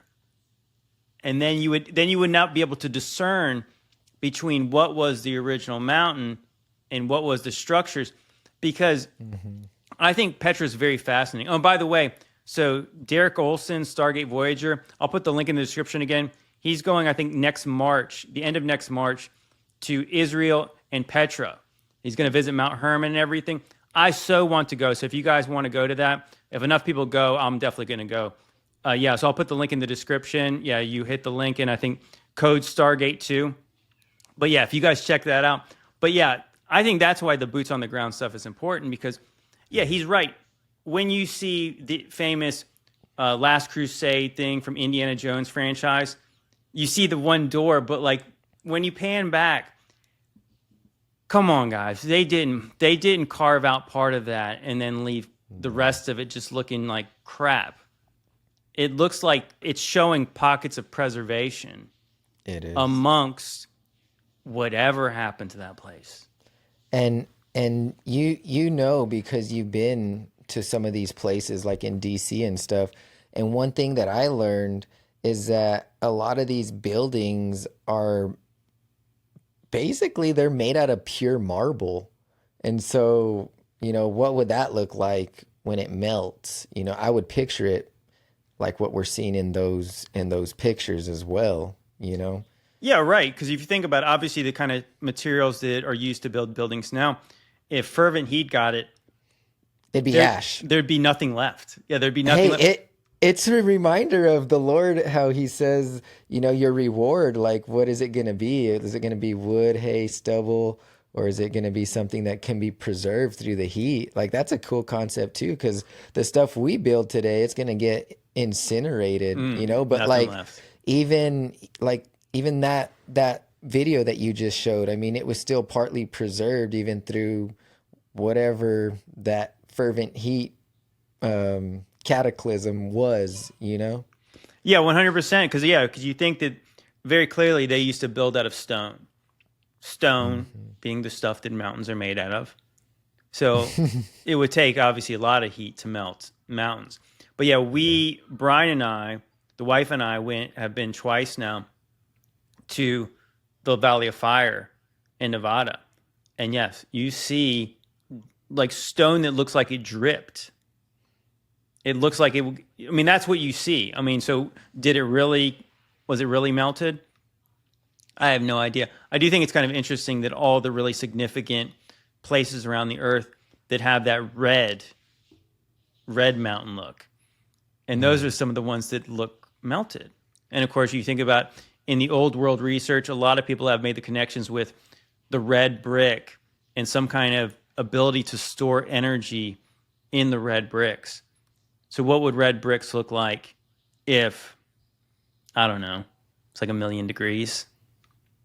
Would they resemble like the places like Sedona, where you have regular colored mountains and then you have clumps of weird either statue-ish shapes or building-ish shapes there on tops of these places? And sometimes they combine together because it almost looks like whatever thing was up there melted faster than the rest of the mountain, but it has combined. There's like a little bit of mix of the two eventually.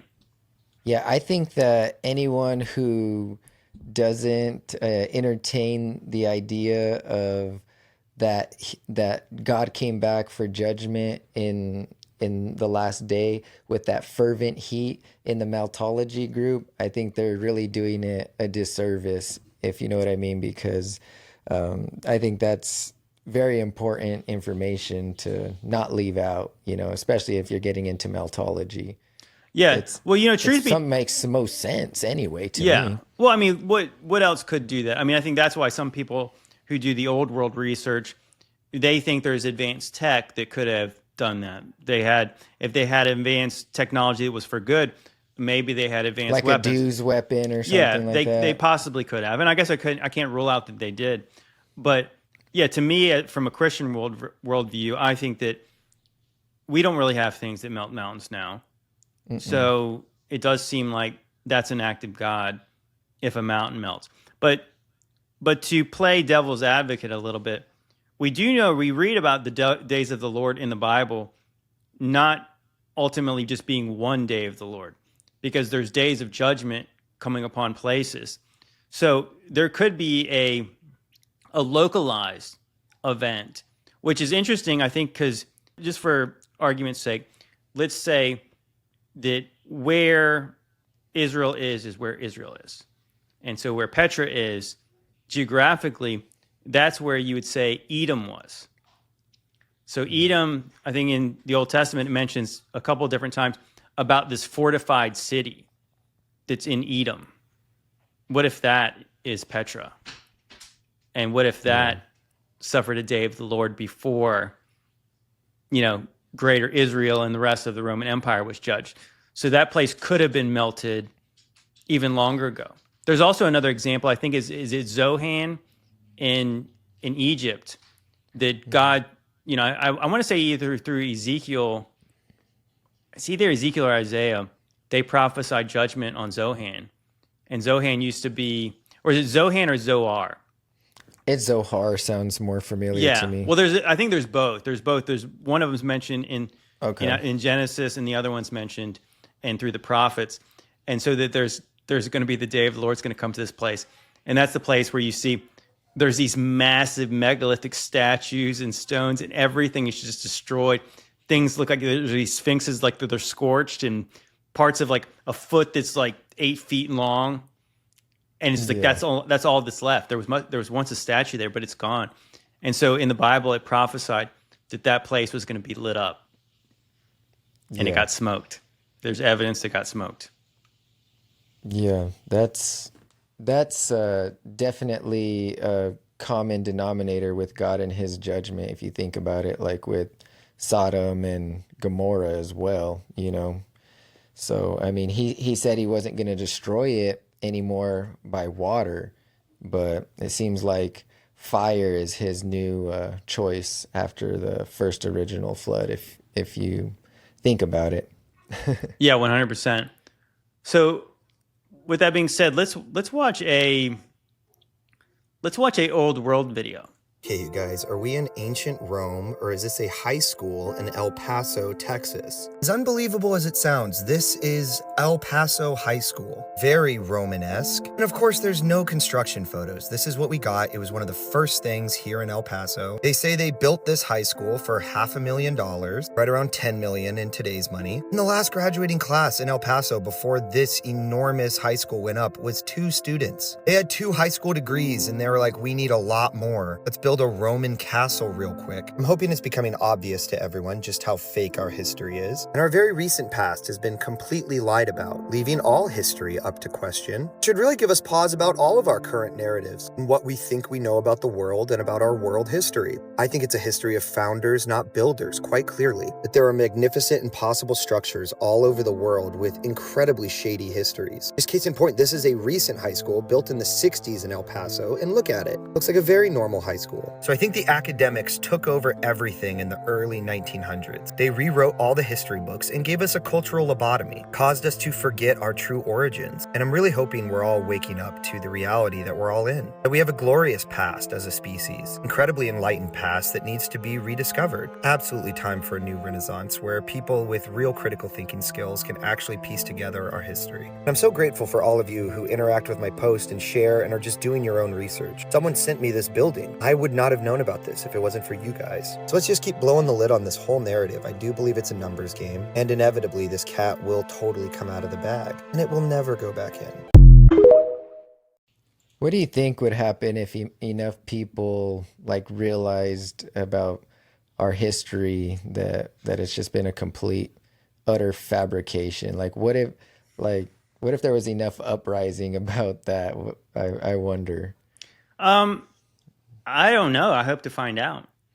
I hope we do find out, because I think that ultimately what we can do with that is, because again, we have our theories about what happened before, and we're never going to be able to prove the things we're saying. Sadly, I mean that's my belief. Maybe that's a little bit of a cynical view, but this is what I hope to do with what I'm doing here, is that we can chuckle about all the lies we were told, and then we can always point back to the one thing that we know is true, which is God's word. So if we can get people to wake up about the lies they've been told, about the news, the science, and then the history, which is kind of interesting, as I was talking to Brian about this earlier, is that a lot of people who are not on board with the little season, which again, I'm not throwing shade at people who are Christians who don't believe in it, because I said I don't believe it's a salvation issue. But what I do find ironic to some extent is that you have Christians who believe it's the end times, and they are very conspiratorial, right? Mm-hmm. So some of these people, lots of them, are biblical earthers, so they don't believe the science. They definitely don't believe the news. But for some reason, they still trust the history. They believe the history books. If you think about the news being fake, it's like, why would you ever believe history that's 100 years old, 200 years old, 1,000 years old? So I hope, to me, that the normies, I'm not really sure what we're going to ever do with them, is if they want to continue to be normies, NPCs. But I do hope that the Christians who are critical thinkers, like I said, you can't leave the history as that's fact. And I hope to, hopefully we wake people up to saying, that, yeah, let every word of God be true, as if every man was a liar. And I said, there's proof of that. I was like, can you really, in any possible way, justify a history that says they built that thing to be a high school in El Paso, Texas? And when you see that old picture, that thing is so out of place there in that timeline that makes no sense of that being there. And yet they want us to believe they built that for teenagers. Are you kidding me? Do you remember what Gunnar Heinzen said to his interviewer about what they were talking about, the chronology? I can't remember. What did he say? He said that according to all like the historians and stuff, they say that you cannot touch a chronology because the chronology is holy. Those were his exact words. So like that's very telling as to what they think about the history. And even if you try to go against it, there'd be massive pushback from all the higher ups for sure. Well, I think that's the same way that I just went on another podcast, and I kind of agree with Gunnar a lot in the way that he frames things, where some people would see his research and say, oh, everyone's lying about everything. And then so the normies would say, oh, everyone's in on it. It's like not everyone realizes they're in on it. In the same way that I believe that there's people who work at NASA who don't know that everything's fake because they believe, maybe they don't really want to look further into the things that don't quite make sense. But if you think if you're in academia, that it's not like these people are innocent, but it's kind of like, if you want to work in this field, here's the facts. So they build you a box, right? And then so you can theorize, you can learn things, you can investigate inside this box we've created. But if you try to question the walls of the box, then you will not get the grant money. You will not get the funding. And so you think about these people who are in the chronology business or whoever, like the archaeology business, the ancient history business. Yet the timeline is fact. So if you try to say stuff like Gunnar Heinzen said, maybe it is a little bit conspiratorial. Like this guy, I know he was old, but I mean, he's dead now. So this guy comes out with this major presentation. It's like, obviously he doesn't live too much longer after that. But I mean, you can imagine a guy like him who is seems like a very sharp guy, probably on the brilliant angle. And then he would be totally shunned by any person with credentials and all the degrees on the walls, even though this guy obviously has all the accolades that all them do. It just, he has a more honest look at where the evidence takes him. But yeah, people like that have to be independently funded because they could, like he could have been a rich man in academia. But, you know, like obviously he chose a different path in which hopefully people realize that's the truthful path. Yeah, because in a sense, like everyone has the same data to analyze. It's just like, how are you going to analyze the data? Because a lot of times it's analyzed through biases and stuff. And that can also, I would say, corrupt the truth if you have a certain bias, you know. But if you kind of look at it critically, you know, you can come out to a better answer, if you will. Well, yeah, if you work in academia, and so Big Bang settled science, evolution settled science, heliocentric stuff settled science, and then they expect you to work in this framework. You know, dinosaurs are settled science, all this stuff, and so the chronology goes back billions of years, right? And I think they do. Let's just say you believe that crap. What these people try to do is when they find an old bone, it's like it can fit. It's either 1 year old or it's 60 billion years old. So there's a lot of leeway in there, but obviously you can't find a dinosaur bone now and say that it's only 6,000 years old, because it would be, wait a minute, dinosaurs did not live 6,000 years ago. So you can already see like how much this is biasing the thing, where they can't even say. That's why supposedly they found Tyrannosaurus Rex bones, and they found, was it still marrow in them? There was still soft tissue in these bones. So that was not even allowed to be discussed. It's in the same way that we talk about the giant bones are found in America. And then this certain museum comes and takes them, and then they're gone. It's like because they don't fit in the chronology. They don't fit in the narrative. They don't fit in the evolutionary paradigm of like, so where do you put this giant humanoid in?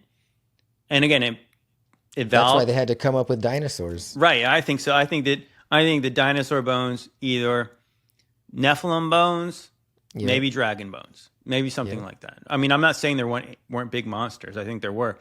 I think that the dinosaur is a story to stretch the timeline out, try to ignore all the other stuff, try to make myth being a untrue story instead of a oral tradition that likely does have real truth to it. Yeah, to that being said, I do think that people, if they don't love the truth, they'll accept the lie, as the Bible says. Mm-hmm. So that's why, I guess again, so I guess I said these people are not necessarily innocent, but they don't really believe that they're working for this agenda that's obviously is hiding our true past. We actually just did a podcast a couple weeks ago where we were talking about that there's these temple sites, like in Tennessee, that were, did we ever talk about that, no, Ricardo? No. There was supposedly there's some temple, and I forgot the name of the dam, but they created this dam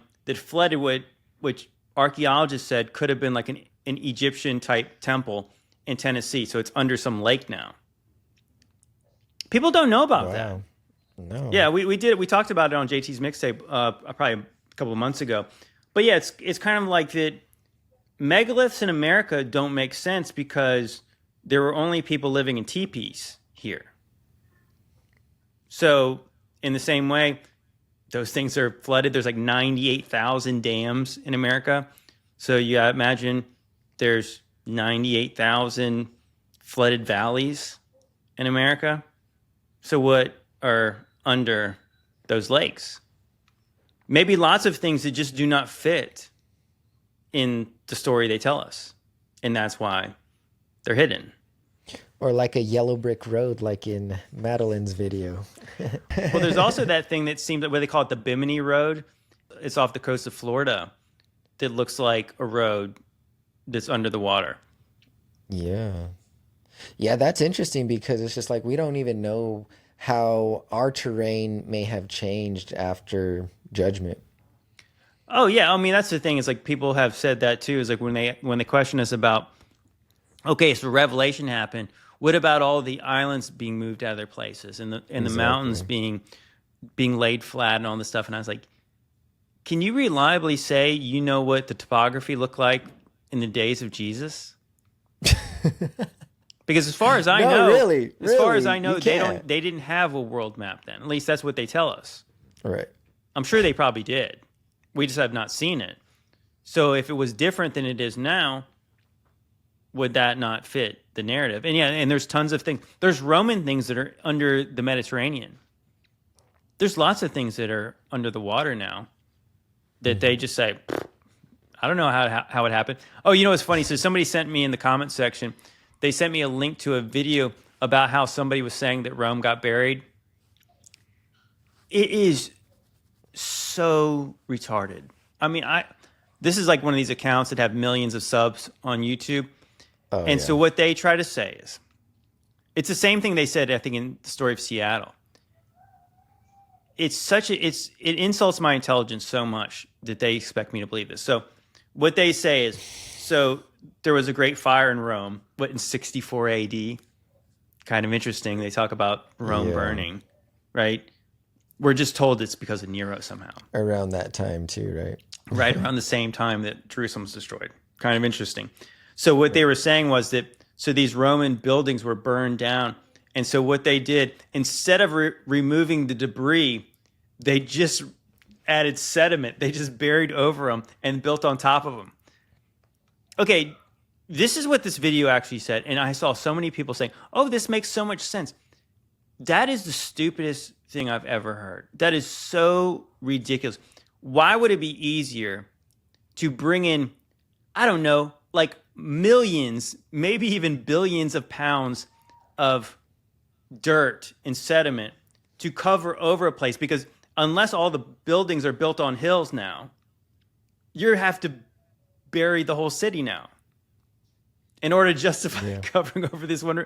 And so that's literally what they were saying, is like those people in those ancient times, they buried their own cities when things burned down.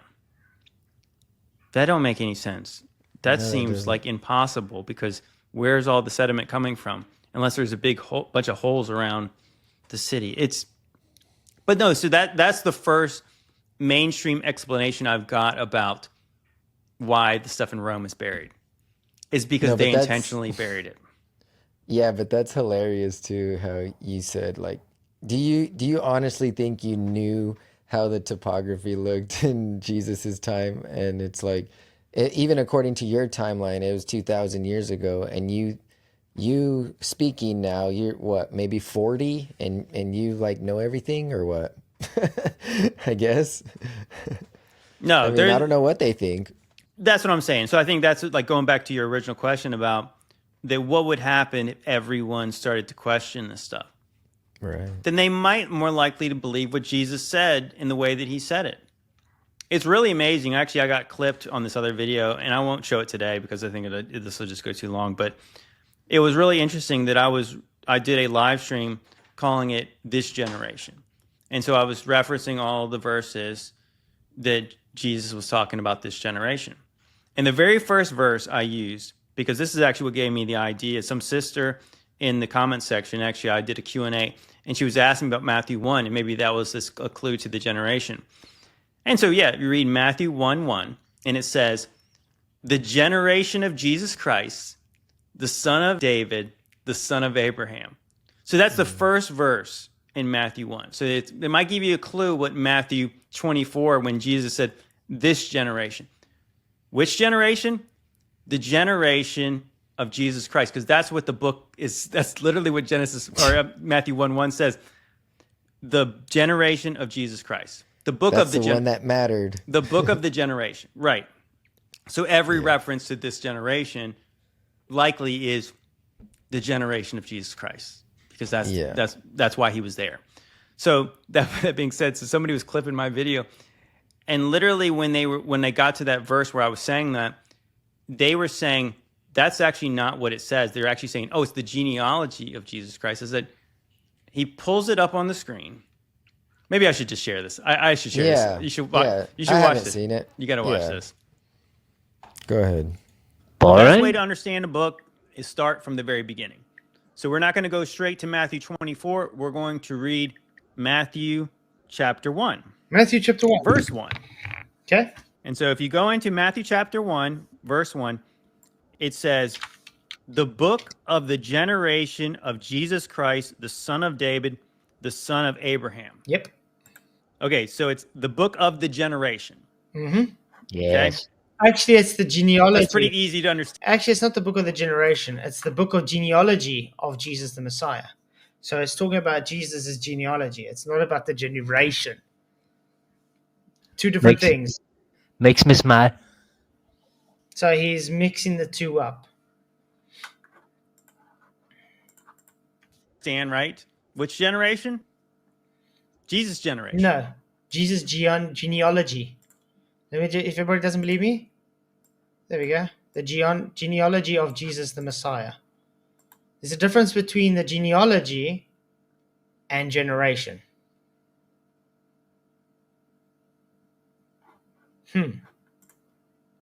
Wow.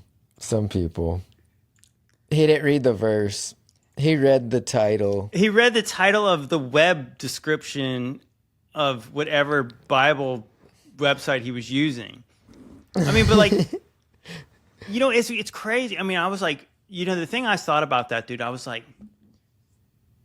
is that like not is that not proof of what Jesus was saying when he was quoting Isaiah, and he says, you will look, but you won't see. You will hear, but you won't understand. Mm-hmm. Right? Like he's saying, I'm misquoting it. he pulls up the Bible thing. It's literally right there in front of him. Oh, it doesn't actually say this. He's highlighting the title. I read the verse verbatim. Yeah, exactly. And of course, what do you think a genealogy is?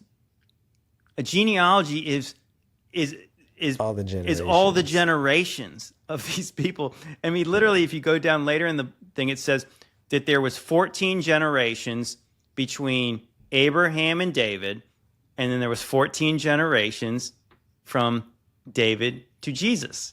So which generation is this book about? Jesus. The generation of Jesus.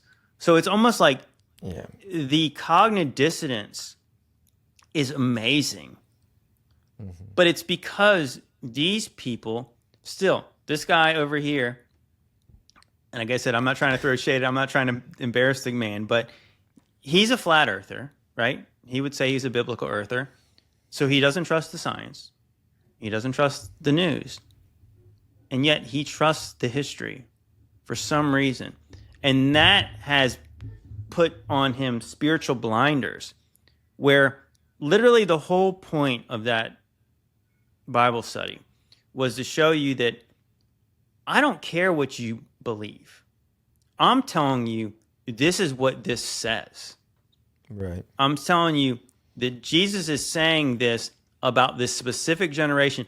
And I gave about, I don't know, 5 or 6 or 7, examples of when he's talking about this generation. So it's like only till you get to Matthew 24, Luke 21, and Mark 13, only then is he talking about a different generation. You know how absurd that is? It's madness. It is. It's madness. It's the only reason that you cannot see what it says, what Jesus says, is because you know the things he said have not happened. Mm-hmm. But the only reason you know the things haven't happened is because you believe the history, which we can show you over and over again is fraudulent. So who do you trust? Do you trust the guy who tells you that dinosaur bones are billions of years old or whatever, 66 million years old? Or do you believe your Lord and your Savior, who is telling people exactly what's going to happen? And then I can show you 10 things of the things he said are going to happen or whatever. I can show you 9 out of the 10 things he said. It's harder to prove exactly what happened when he came back, but we can show you all the examples. And then we can show you evidence later of places like Petra that look like they melted like a candle under fervent heat. Yeah, and his generation would have been the one that mattered because, he preached to them. He appeared to them. He didn't appear to us like he appeared to them. So that's why their judgment, which I've said this before, is I feel like it's going to be, their judgment is going to be worse because he even says that if the works that were done in Sodom and Gomorrah were done in those other cities, I think it was like Chorazin and stuff, that they would have been still standing today. That if Jesus did the works he did in Sodom wouldn't have been destroyed. And that right there too is just an amazing thing to consider because Sodom was a wicked place.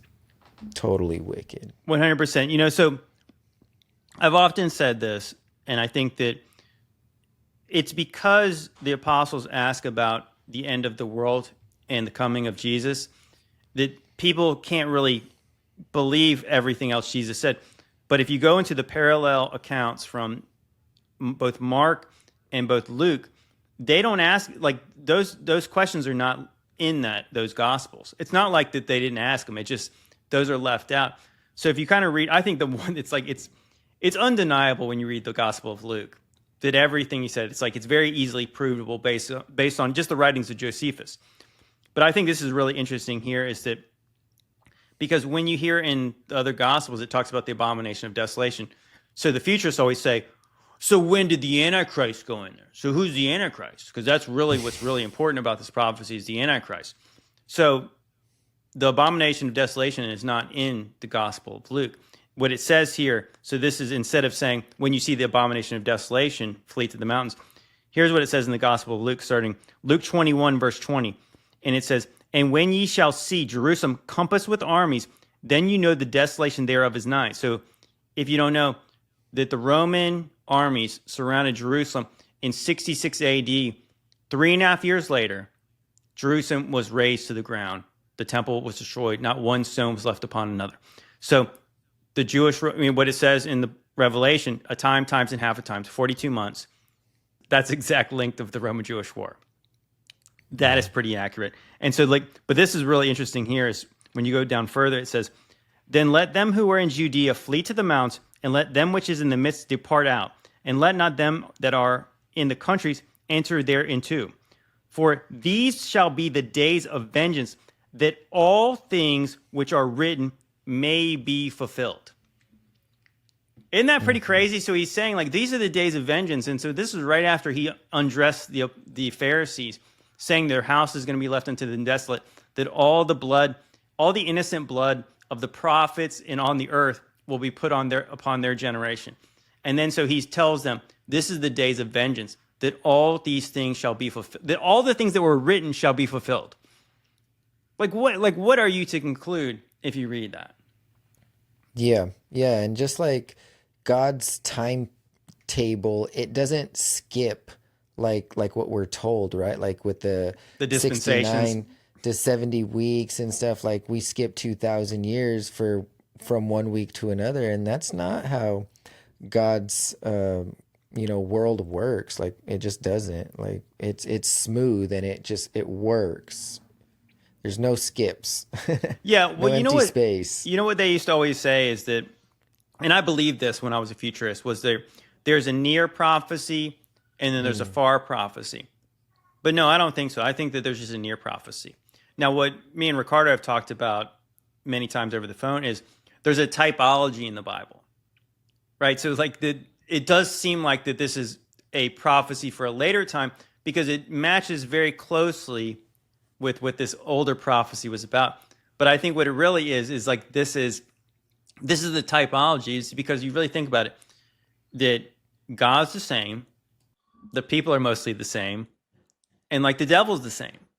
So a lot of the things do repeat. They are cyclical, but it's all culminating with what? The end of the 70 weeks, the time, the prince who is to come, the one who makes it like a accord or a peace deal with many. It's not the Antichrist, it's Jesus. Jesus is allowing everyone to come into the heavenly kingdom. And so I think it's really interesting. So obviously when Jesus is saying that, and of course I didn't even get into the part where it's like that Jesus is telling people about the women who are nursing in those days. And then in the Gospel of Luke, once again, he's walking up to the cross and he's saying, "Don't weep for me, women of Israel. Weep for your children. Yeah. Weep for those, weep for you guys, because judgment is coming upon you guys for the days of vengeance." Yeah. He said, "Woe unto them that give suck in those days." Yeah, he's like, don't weep weep for yourselves, weep for your children. Yikes. You think about it, he's walking up to the cross, because you really think about it. I always say this, it's so if God is the same, and we're not those kind of people who believe that the God of the Old Testament is some evil God, and then the God of the New Testament is a different God. I believe it's the same God. So if God is the same yesterday, today, and forever, you see how God did not play in the Old Testament. Do you think that he would have played with the people who crucified his son? Yeah, right. I mean, like I said, it is kind of wild when you think about it. It's so when Jesus is talking about a wicked generation, what kind of generation would crucify God's son? An adulterous and a wicked generation. The kind that rightfully should have expected the worst judgment the earth has ever seen right after that. Yeah. You know? I don't know. Like I said, I don't know. Of course, we got a little deep here at the end, but it was it kind of leads to that, where you just kind of see the patterns of the things leading up to it. Yeah, if we show you the Meltology, then we show you a very obvious lie from our supposedly recent past, and then we show how could anyone trust this? And then so we lay the scriptures out for what they say, and it's like, I can't make you believe it, but I can show you what it says. It is kind of like the whole I can lead you up to the water horse. Right. You got to take a sip if you're thirsty. But if you don't Yeah. want to, if you want to deny the water is even there, it's like, well, there's not a lot I can do for you. And it's free too. I was just talking about this. It's in Isaiah where he's saying to come and drink of the waters of life freely. So it's just something that he gives freely. We have to receive it. He's not going to force us to, like you said. We have to receive the gift. Yeah, 100%. I think it's, at the end of the day, it's like we've talked about this many times, is that a lot of conspiracies, you know, when you first hear them, you don't want to believe them. You know, that you're going to have a bad day if certain things that are true that you really don't want to be true. This is definitely a stomach turner. You know, it was for Ricardo, it was for me. You know, but it's like, but once that you did say, okay, God, I don't really care. I just want to know what's true. And when he starts to, the scales are moved from your eyes, and you're like, oh gosh, how did I ever not see that? The stuff that we're just reading right now. How did I ever miss that? You think, wow, like, I'm okay. I still trust God. I actually trust him more now. I know, it's crazy, isn't you know, it? like I said, I think that to me, it's like, I don't know. It does feel like a good place to be. It's like that. It's like the gospel fulfilled, you know? Well, it's like the gospel fulfilled. I think if we're all being honest, when we were talking about we're living in the end times, when let's just go back 3 years, you and I, Ricardo. Right. We were like, we're sure it's the end times. But if somebody really put a gun to your head and say, how sure are you? Is it going to be next year? You want to take the over? Yeah, I'll take the over. What about the year after that? You know what I'm saying? Like, so when you say Jesus is coming back, it sounds really good. It sounds really good that you think that Jesus might be coming back this year. But how much would you bet on it? No, I wouldn't. I would. I would bet a lot more. I would bet everything that he told the truth back then. Yeah. You know, and I think I'm way more confident about that than I ever was that he's coming back in whenever it was 2021 when I was sure he was coming back. Because then I was just like, you could say, like, I think he's coming back this decade. But then when you really, when the rubber meets the road, so like it does, people often said, well, everyone always thinks it's the end times. Well, that's true. They have pretty much thought that. That's what we're told they did. Even like according to Glenn Beck. The apostles thought so, and they were wrong. Well, now I don't think the apostles were wrong. So I think that they were. If they were wrong, I think that we're not reading from an inerrant book then, unless they were correct. And I believe they were correct. And I think that, yeah, to me, it does make it more. It makes more sense that the Bible was always written to this certain group of people, and those certain group of people are not there anymore. Right? So like it was like a continuous letters and prophets to going to these specific people. And then after that, what happened? That's why the book ends where it does. And there's not still more books of the prophets, the prophets that came after to talk about when Revelation's about to happen. Revelation happened. And again, we don't believe we're to the end completely, but we're through the most important parts of it. So now we're kind of just waiting for whatever's next in this little season. Waiting for a new revelation, right? Just God show me, God open my eyes to whatever. Basically, I'm all yours. Just teach me something new. You know what? It's a good point is to not limit God to say that there couldn't be, like, let's just say we've always said, why isn't there a book of the little season? Mm-hmm. What if, I mean, like, let's just not put God in a box. What if he could give us a prophet one day to tell us how this was going to go? Yeah. And that's not an advertisement for false prophets to just to speak a bunch of BS. For them to raise themselves up. Yeah, but you know what I'm saying? Well, you know what I'm saying, though? That because I do believe that I don't believe in the cessation of the spirit. I believe the spirit is still active. I don't know to what extent. Again, I always say that I believe that people get prophetic words. I don't believe in capital P prophets like they are. I haven't seen Isaiah in my lifetime. I haven't seen a Daniel. I haven't seen a Jeremiah. I haven't seen Ezekiel. But that being said, that who's to say that God couldn't raise up somebody to tell us what the rest of this time we're here is going to be like? Oh, he definitely can. And he might. I would love to see that. But we a lot of us, I would say, just like they did with Paul, because even Paul was saying that the Bereans were more noble because they actually went back to see if those things were so. And so I think, some prophet, self-proclaimed prophet, he's going to probably go through a lot of that with some of us in a sense. Oh, yeah, 100%. Well, I think that's obviously, one key factor of them being a prophet is that they are accurate with all the other scriptures. Yeah, and they can't be wrong at all. Yeah, and it's obviously like a lot of the prophets, what they really did was reinforce all the things the other prophets had already said. Yeah. Like lots of it was not necessarily new revelation. It was things that Moses already said was going to happen, right? Mm-hmm. Like Moses had said all stuff was going to happen in Deuteronomy. Yeah. So they were reinforcing the things that if you guys do this, you guys are out of here. You guys are not staying in this land. So in the same way that if a new prophet showed up, he'd be reinforcing the things that God had already said.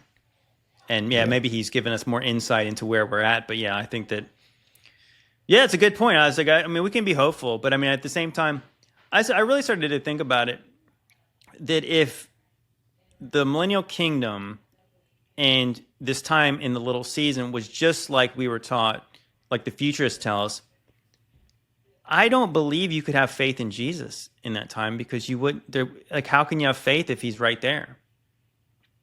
It really almost does seem like, as we go back to that, what I was saying about like how if the pagans need to see, they need to touch, they need to taste. Mm-hmm. We walk by faith and not by sight. So if the kingdom was physical like everyone thought it was going to be, and it was going to be in where the Jerusalem is we know now, then how could people who grow up after that had already happened, how could they have faith? And I don't mean faith. I should put in air quotes, but but how could they have faith like you and I have to have faith, where we get maligned for saying, I don't know. I can show you a pretty big mountain of evidence at this point, but I could never prove it to you. And I can just say, I just know it's true. I just know that Jesus tells the truth. So this is why I believe this. So without that aspect of it, of being like kind of led by like, God, I'm not sure exactly what I'm supposed to do today, but I just trust that you're going to guide me by your Spirit to do what's right and to believe what you want me to believe and try to speak in your name the things that I know to be true. If Jesus was right there, they'd be like, well, just go after Jesus. I told you he's wrong. Like, Jesus just said this. You know what I'm saying? Like, don't you kind of see, like, how would people be saved in the little season if Jesus was right there? If we're saved by the grace of God and faith in his Son. Yeah.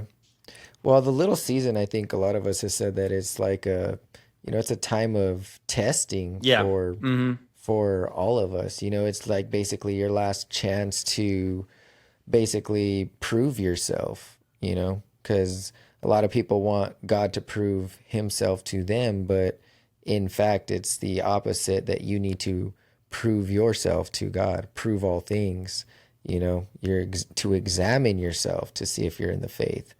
So there's a lot of that going on where, God doesn't need to prove anything. He's already proved it.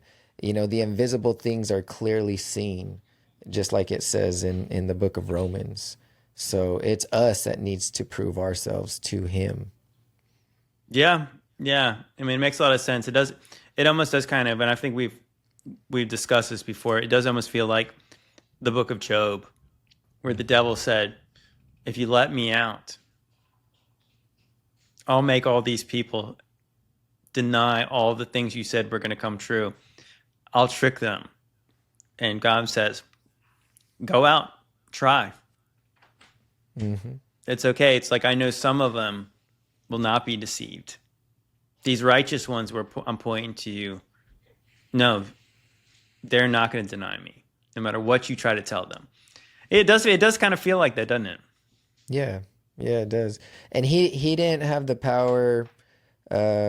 He can mess him up like with ailments, sickness, but he still couldn't kill him. So I mean, we can take comfort in that, like that. Even if we do go through trials, like trust in the Lord, and a lot of times we'll come out stronger on the other end, just like he did. 100%, 100%. That's a good way to leave it. Is that it's always about faith. It's always about faith. And I said that just trust in God. Once again, let every word of God be true, as if every man was a liar. We showed you a lot of lies. We actually led with the father of lies. And if that's how he's really operating, dang, just think about that. Really think about that. I think that to go back to the very beginning is that in that movie or that show, what they show you is how the devil really operates is he's going to trick you in the way that you want to be tricked. I always talk about that's what magic actually is. It's like tricking a person who wants to be tricked. And that's what they show you in there. So try to be aware of your blind spots because the devil is going to exploit them. So our adversary is not stupid. So if we're in the little season, which we believe we are, that's who you're dealing with. Like that's the kind of entity you're dealing with who's way smarter than you, way more crafty. And the only way you get out alive of this place is faith in your Savior. And that's the only way, because if it was just one-on-one with him, we would lose every time. But of course, luckily for us, faith in Jesus, victory is already guaranteed. All you have to do is trust what he says, and that God always keeps his promises. And I think to us, we can show you evidence that he has kept his promises. Amen. Yeah, I would say so too. And it's kind of like, one last thing, I guess, if you will, like when Jesus said that Satan wanted to sift Peter, like wheat, but, basically he's like, but I prayed for you, so like he's even, even though like we may get attacked on every end. There's a verse that says that too, and I can't think about it. Pressed on every side, or something like that.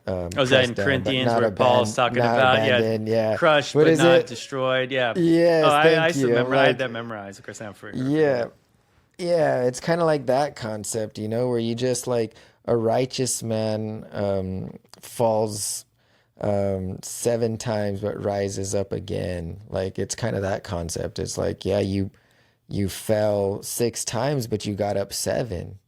That's what's most important.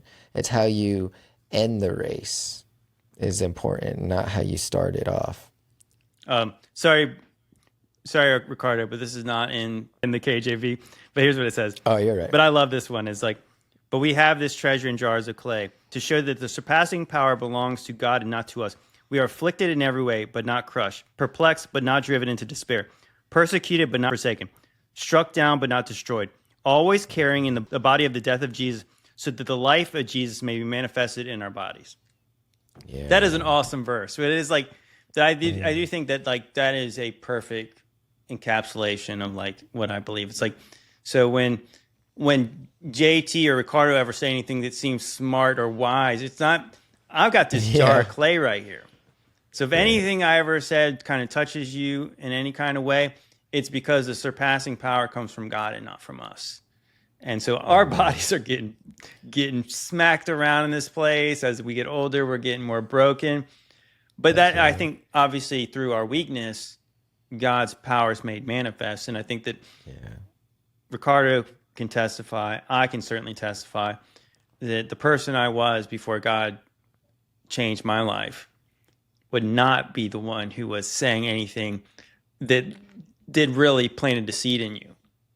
But now he's using us, and I think that, praise God, all power, all glory be to God. Yes, all glory and power and honor and wisdom and might, all that, all omnipotence be to him. So, amen, brother. So anyways, why don't you tell everybody, obviously, where they can find you and what you're working on? Again, like I knew we already talked about the collaboration with Leaving Babylon, but go ahead. Anything else you want to promote? yeah, so with Contend for the Faith and also Question the Narrative podcast, we got a episode dropping either Friday or Saturday, depending on how my work week goes. I'm going to try to get it out there Saturday at the latest, obviously. And yeah, we're talking about the land of promise. So just the fact that, you know, we're talking about this concept of the Lord of the Rings and these lands that you can actually go to and you can access. Like, can we access the land of Jesus that's on all these maps that way, which is an interesting concept. And so that's why we decided to title that The Land of Promise. And so that should be coming out next. And then also, I've been putting this off, but I have a lot of verses, and it would be a very long Bible study, but a lot of verses about the doctrine of death, just in case anyone wants to know more about that. I should be getting that out here pretty soon too, which a lot of people have been wondering about, like the rest of the dead and stuff. So like this will be just a lot of verses just discussing that, and I think it'd be very edifying for all of us. Excellent, brother. That's really exciting. And hey, once again, I want to reiterate, this podcast is sponsored by Modern Roots Life.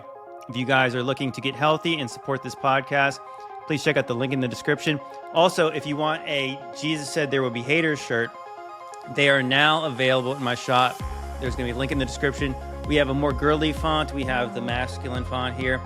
Colors are black, red, green, blue, and natural. It's more like a white color. But yeah, if you guys want to support me, buy a shirt, check out Modern Roots Life, get yourself healthy.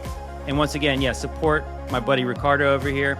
Subscribe to his channel, Contend for the Faith, and his Question the Narrative podcast on either Spotify or Apple. And make sure you give him a 5-star review, because that really helps us out a lot. So appreciate you guys. Love you guys. Yeah. God bless. God bless.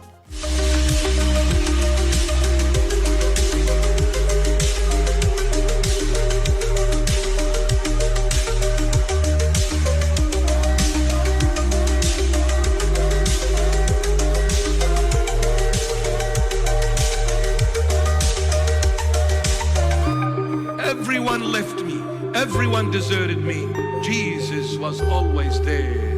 When everyone hated me and walked away, Jesus never walked away.